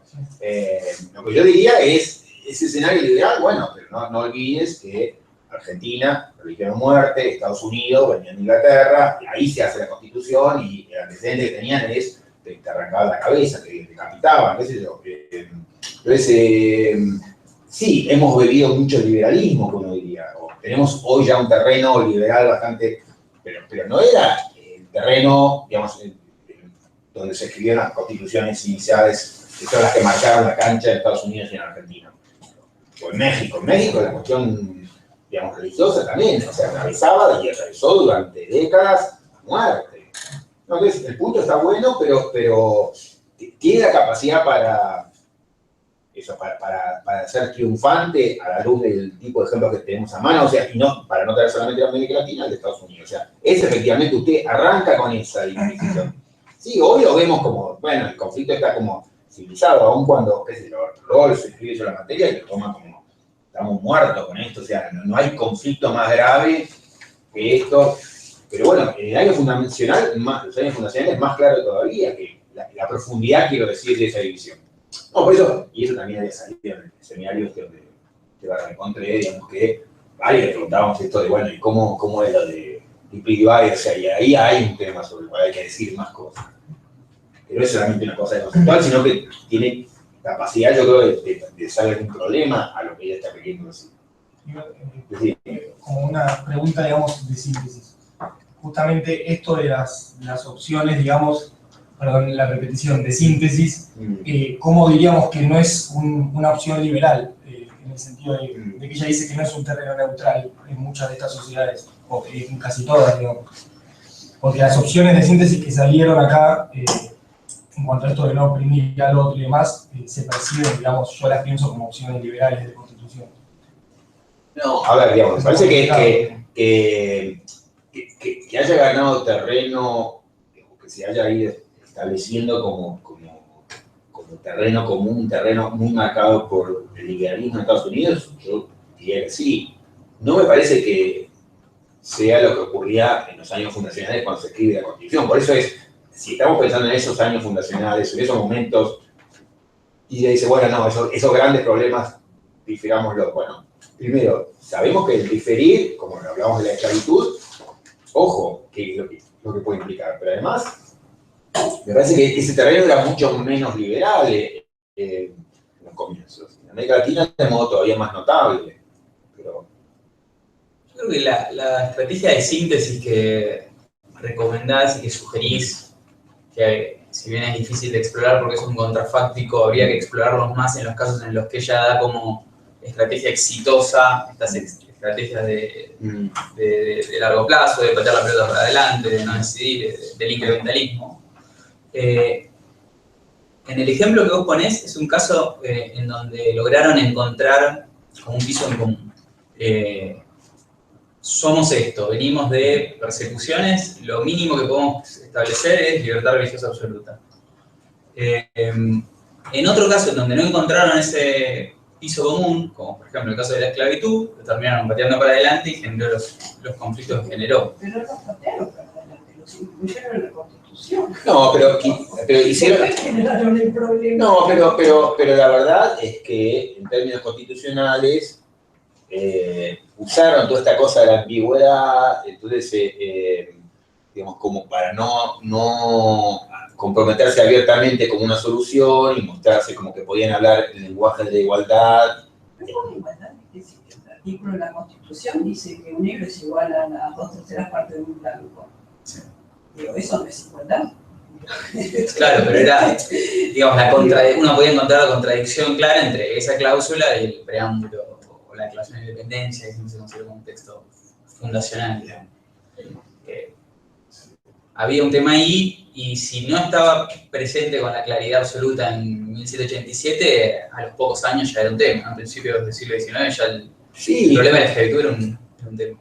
No, y después estaba esta cosa de que se son los maíz y demás, que eran esclavistas, pero tenían una retórica antiesclavista y entendían que el derecho tenía que ser antiesclavista. No, bueno, pero no, yo creo que era esa cosa de las dos cosas al mismo tiempo, o sea que ahí hubo esta cuestión de igualitario y no respetuoso de la igualdad, y nada, eso, me parece que los próceres de los padres fundadores hayan sido mucho eso, o sea, los tipos que tenían la retórica antiesclavista y esclavos.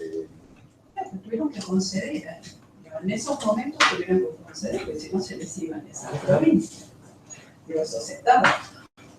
Claro, y es ahí donde, digamos, bueno, tenemos esto y tenemos esto. Claro, esa concesión en un momento se le llamó el pacto con el diablo, que derivó eventualmente en la guerra civil. Pero un punto que quería hacer era, si esa estrategia de síntesis implica encontrar un piso en común, o un punto más arriba de los dos, digamos, que todos podemos acordar.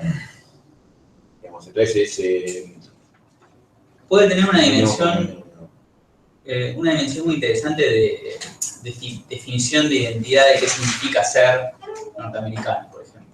Y quizás es esa dificultad de no encontrar una respuesta fácil a esa pregunta. Estados Unidos es un país increíble en el que en toda campaña política que se preside tal, los discursos están permanentemente volviendo sobre lo que significa ser norteamericano, la identidad nacional, en fin, uno lo ve en los discursos de todos los políticos históricamente.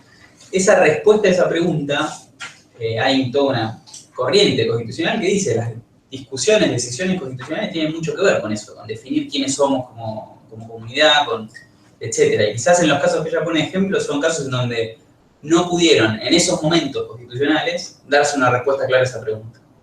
Este es medio un poco presentar como de otra manera lo que ella dice, en realidad no es un punto novedoso.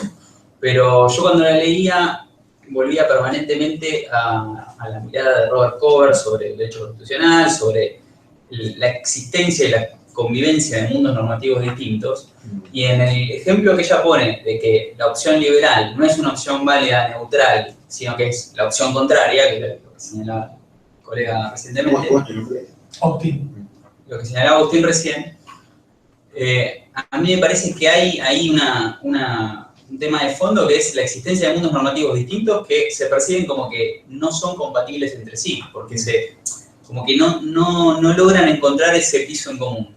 Que en algunas sociedades lo logramos con mayores o menores dificultades, pero en el caso de Israel quizás parece menos claro porque es un país occidental. En el caso de India es más claro. La no respuesta a la pregunta ¿qué significa ser indio? El crecimiento del hinduismo en los últimos años muestra que hay una mirada que es ser indio significa ser hindú. Y y la violencia contra las minorías religiosas es recurrente y periódicamente hay hechos violentos y matanzas, etc. Y me parece que en la India es claro que no lograron encontrar un piso común, o al menos no un piso común aceptado por todos. Pero a ver, tomá el caso argentino, porque por un lado se estaban matando, por otro lado tenían un montón de intereses en común. Entonces yo creo que liberales y conservadores, o sea, una lectura, si quiere, conspirativa y simplista de por qué pactan, es porque está el momento de las revoluciones europeas de 1848, las revoluciones rojas en Europa, se asustan, digamos, de que viene la oleada democrática también en Argentina, y dicen, chavos, se nos lleva la propiedad, y entonces mejor pactemos entre nosotros, pues nos comen de afuera, digamos, nos comen, digamos, el enemigo, las masas revocadas, qué sé yo. A ver, esa es una lectura posible. Bueno, lo que ratifica es que, digamos, había como bastante terreno en común. Con lo cual, esta idea de no, digamos, o sea, me lleva a mí insistir en esto de que hubo mucho de error constitucional, en el sentido de que había a mano opciones posibles por las cuales no optaron, pudiendo haber optado, porque tenían, me parece que ese es un caso que puede darse en otros países, a lo mejor yo no conozco lo suficiente de India, Israel, etc. Irlanda, un poquito más. No me parece que no hubiera un terreno común suficiente como para ir todavía más allá. Pero te pongo un ejemplo. Suponete que en Israel, uno, que ya hacia el final del texto lo menciona, una de las discusiones es la regulación de las relaciones familiares. ¿Qué alternativa de síntesis había? O tenés que pensar en otra, que quizás no es ni acumulación, ni síntesis, ni incrementalismo, sino regular la diversidad. No sé, pienso en las cláusulas de la Constitución canadiense vinculadas a la lengua, a la forma en que Canadá, con todas las dificultades que implicó y con todos los conflictos que generó, lidia con la existencia de dos identidades culturales muy distintas. No, pero está bien, Agustín, vos dirías eso, como que hay demasiado liberalismo ya metido adentro, pero me parece que vas, no, o sea, que más provocador lo que venías diciendo, digamos, digamos, en la primera parte de tu argumento, que en cuanto a las dificultades, ¿no? ¿Cuándo es que no se podía dar ese acuerdo, decías? O sea, claro, como el caso de las relaciones familiares en Israel. Claro. ¿Cómo sería? Por ejemplo, una alternativa sería, bueno, que los ortodoxos tengan sus propios tribunales. Y que los liberales tengamos, los seculares tengamos los nuestros, y tengamos una ley de matrimonio religioso y con un sistema de justicia especial y con reglas especiales, y una ley de matrimonio civil con otras reglas que nos creamos nosotros. Yo creo que, hasta donde sé, tampoco conozco mucho la historia de Israel, pero hasta donde sé, eso sería inaceptable para los sectores conservadores. Ellos no quieren, y ahí volvería a traer a Cover, no quieren un autónomo de mantenimiento de sus normas y que no los molesten y que puedan vivir en un país plural, etcétera, pero que a ellos no los molesten, como quieren los Amish en Estados Unidos. Ellos quieren que su visión sea la visión del Estado, la visión de Israel. Ellos quieren imponer esa visión. Y es quizás ante esa incompatibilidad que se resuelve a través de la guerra o a través de no resolverlo. Meterlo para adelante con todos los costos y problemas que eso tiene, pero quizás esa es la situación, y quizás esa también fue la situación en la India, donde la partición fue atroz, las matanzas que generó. No, es mi problema. O sea, creo que está bien. ¿Vos qué decías? También volviendo al tema de India y la diversidad, tanto cultural, idiomática, que hasta el día de hoy no tienen un idioma común, es simplemente un acuerdo de qué idioma es a nivel gubernamental. Religión tampoco, porque tienen distintos tipos de religiones, pero al momento de que cuando vivía Gandhi y Nehru, con la gente que integraba Pakistán nunca se pudieron poner de acuerdo y se separaron básicamente porque la gente que integra Pakistán quería un tipo de religión y la gente de India otra totalmente diferentes. Nunca pudieron unificarse. Sí. Entonces... No, está bien. Estamos viendo que se hace con ese tipo de problemas, digamos, que tiene una dimensión especial. ¿Vos qué es? Sí. Y en estas constituciones también de la región, del sudeste asiático, donde pusieron la cláusula, nosotros veneramos a Buda o a el hinduismo, nunca tuvieron, digamos, tuvieron un periodo corto de vigencia en constituciones que terminaron catastróficamente en guerras nuevamente y en gobiernos dictatoriales que hasta el día de hoy en algunos casos existe con las matanzas consecutivas. ¿Sí? De hecho, bueno, nada, en Indochina, lo que era Indochina se hizo 3 países o 4, y el más reciente, este año, se independizó. Y todas las etnias de Myanmar están en Tailandia, en el norte, y no se pueden acoplar a lo que es Tailandia hoy. Y tienen sus propias religiones, sus propias, aunque viven en Tailandia y se rigen por la norma tailandesa. Entonces, es esa mezcla o esa intentar que sean de su misma cultura es imposible, sus normas no las pueden interpretar, ni siquiera en el colegio. No, quería saber si voy a clarificar un poco como qué es esto de síntesis, porque creo que un poco va a lo que decías vos, como el ejemplo de la primera enmienda me parece como complicado como síntesis, porque me parece un montón eso, como que parece que ahí de acuerdo hay muchísimo en esa primera enmienda. Bueno, cada uno hace lo suyo y no nos molestamos, aunque después haya muchísimo litigio de la religión y qué es, que no me moleste, y todos los casos de Obama que y la religión, pero parece que hay muchísima base común en la primera enmienda, como qué más le podríamos pedir a la Constitución, con una cláusula que ya cada uno practica la religión y no molesta a los demás, algo así. No,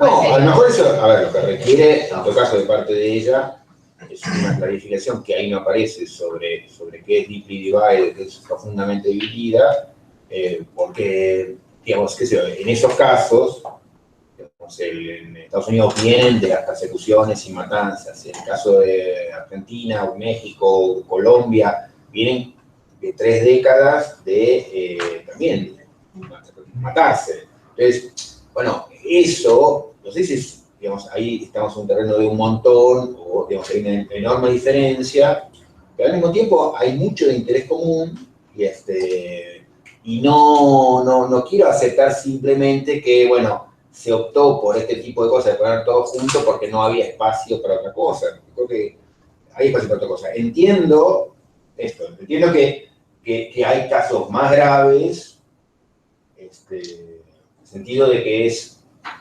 bueno, qué sé yo, eso, aceptar que, o sea, mi religión tiene que ser la religión de Estado, pero entiendo, digamos, o sea, hay algo persuasivo, pero a ver, digamos, en América Latina, los conservadores pensaban cosas bastante parecidas, sin embargo yo creo que había terrenos comunes, o sea, pensaban bastante cosas parecidas en que era mortal que hubiese la posibilidad de, para muchos de ellos, una religión de otro culto, que pudiera admitirse algo distinto al culto oficial. O sea, qué sé yo, Argentina en un sentido tenía mucho liberalismo, pero quizás tenían el punto común era, no sé, las ganas de el capitalismo, un punto común. Estamos de acuerdo que queremos desarrollarnos económicamente, creemos que tenemos oportunidades, somos parte de una clase dirigente que tenemos bastantes ventajas y, bueno, no nos matemos entre nosotros porque las cosas pueden ser todavía peores.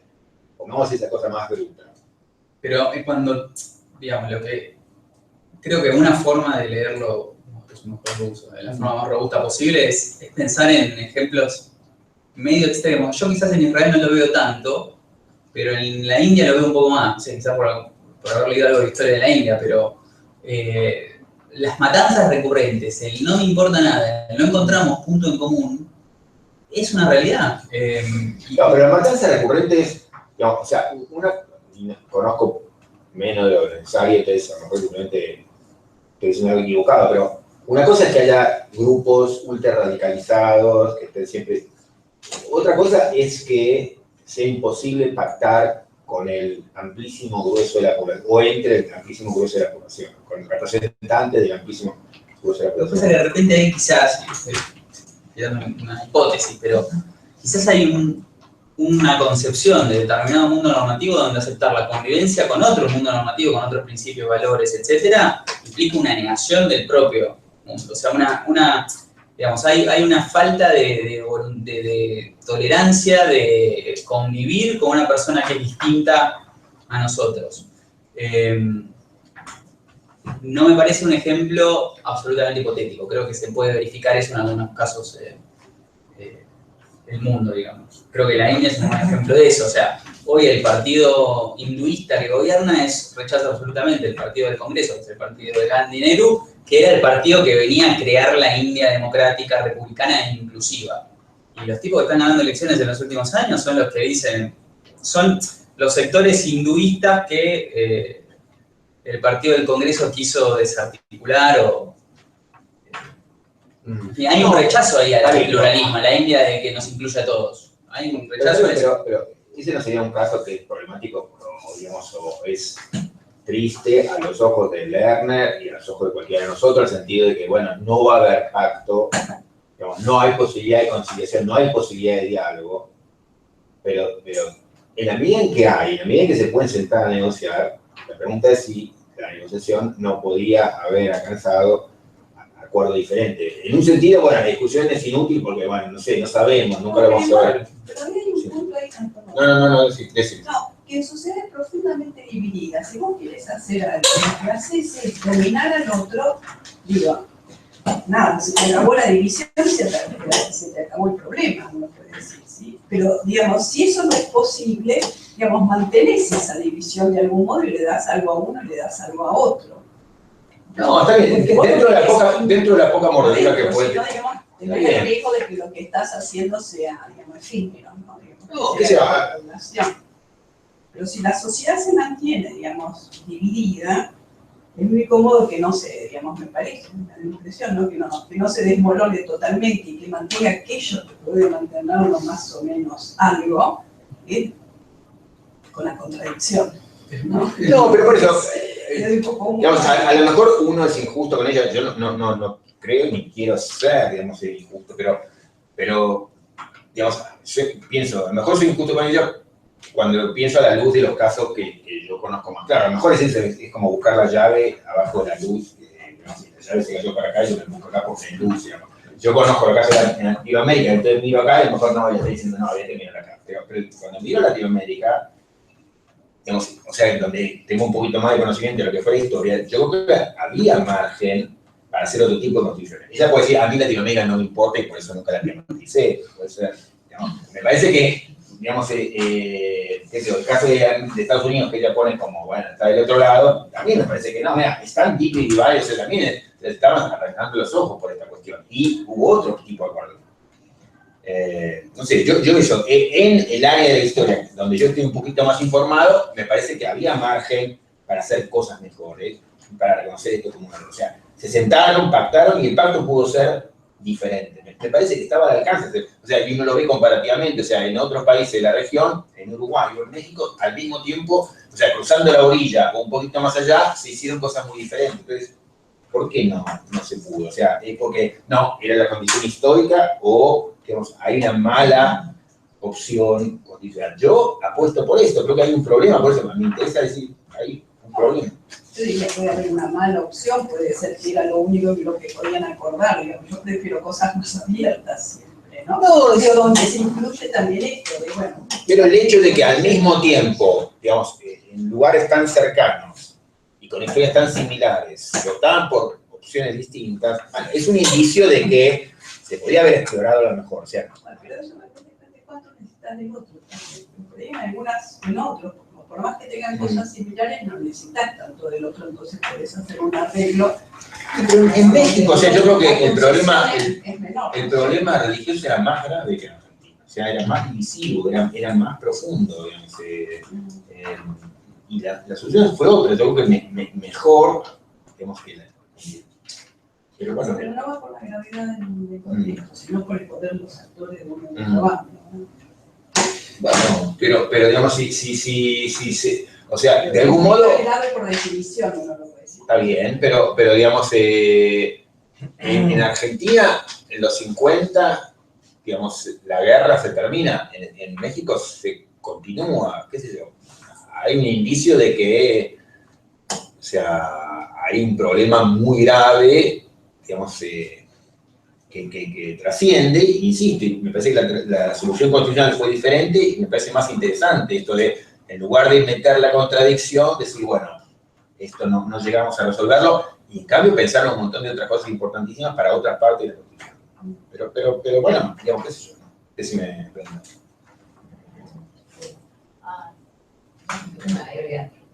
No, creo que, pero tal vez para entenderlo más yo, una cosa que creo que ya hice en realidad, como que la crítica es muy a la estrategia de la acumulación, más que a la de diferir. Y tampoco, volviendo a esto de que no me queda muy bien claro qué es lo de la síntesis, porque si el ejemplo de la síntesis es la enmienda primera, y en algún sentido una constitución es una síntesis, como que te pones de acuerdo en un marco, no en todos los detalles. Yo no sé cuánto... No, la constitución puede ser un acuerdo y no una síntesis. Un acuerdo en el sentido de que, bueno, pactamos, pero síntesis es como encontrar un mínimo común denominador. Esto yo te lo explico. Claro, pero es como, o te pones de acuerdo, algo como en la enmienda primera, que, bueno, te pusiste de acuerdo, y si te pones de acuerdo en algo más chiquito, que deja alguna cosa muy importante por resolver, entonces estás de vuelta en la estrategia de diferir, porque hay una parte muy importante que estás definiendo para el futuro. Entonces como que no me queda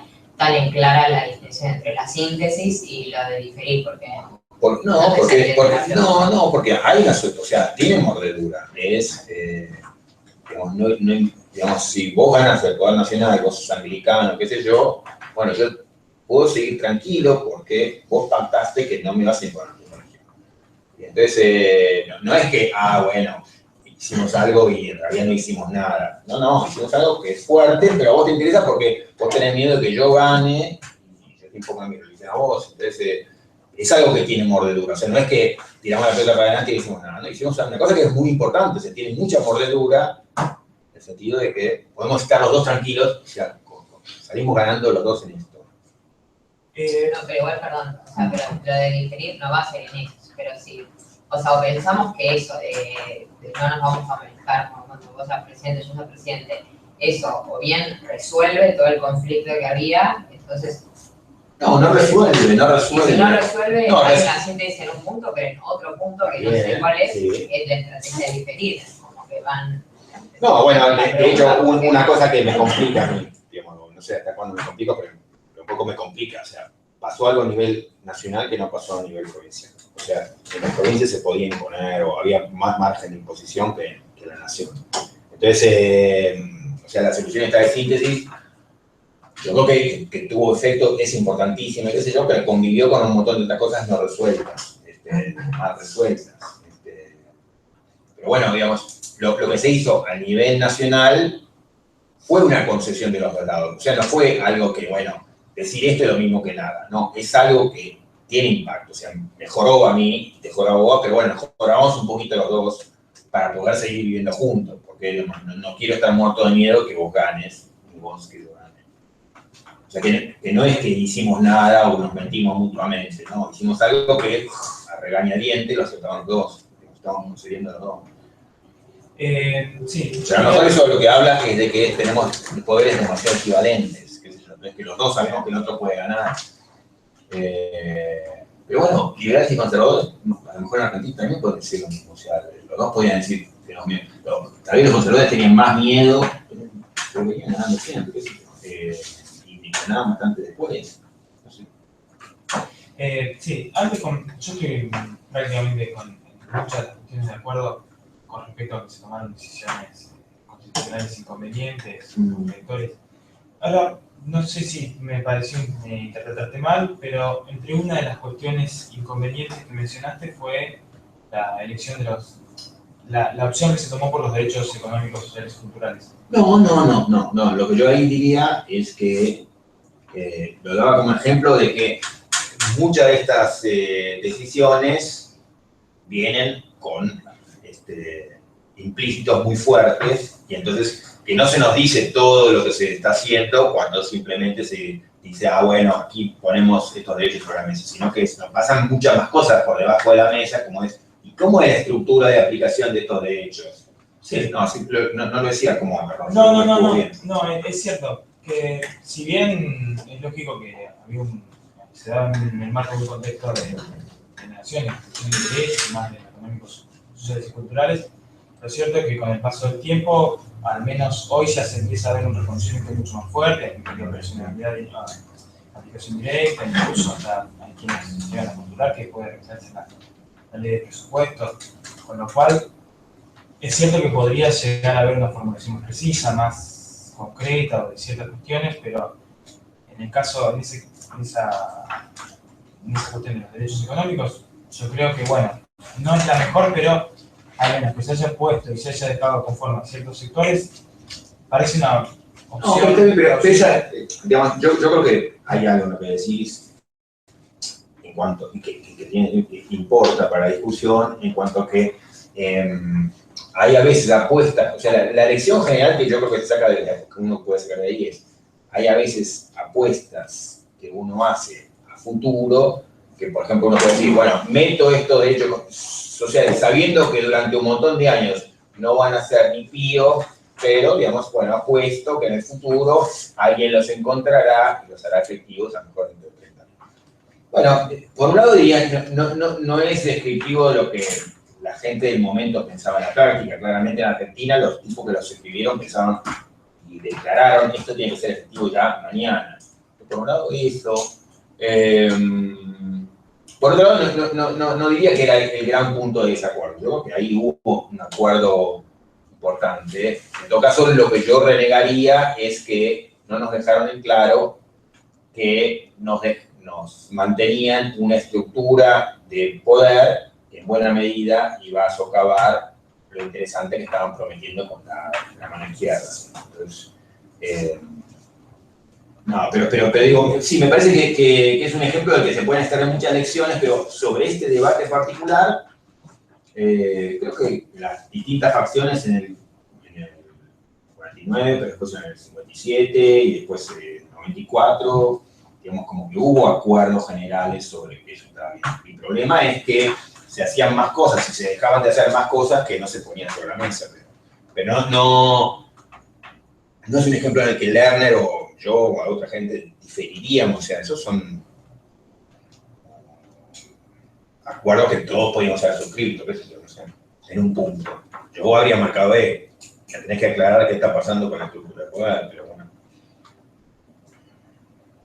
Estamos un poquito sobre la hora, pero no sé si alguno quiere hacer algún comentario. No. Bueno, estamos ahí. Bueno, gracias. Bueno, queda una sesión entonces, así que nos vemos a todos. Vemos un texto de Fernando Atria, que creo que es de los grandes autores contemporáneos en América Latina, polémico. Está bueno. ¿El que recomendaste? Sí. ¿Se considera? Está en Marcial Pons, entonces yo creo que Marcial Pons está reeditando las cosas acá, debería estar en un precio menos exorbitante.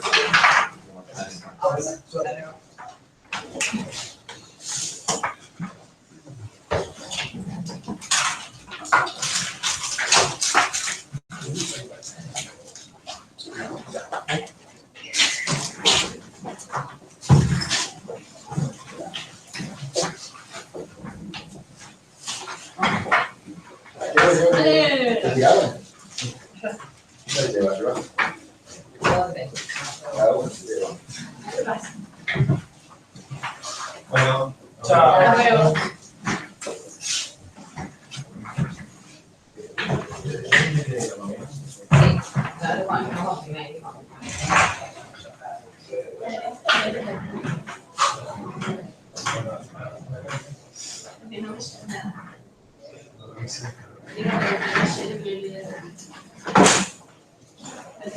Me preguntó si yo tipo acá y no estoy enterada.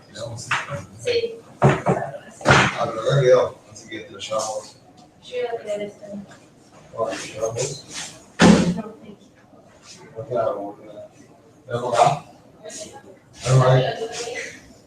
Sí, una guerra de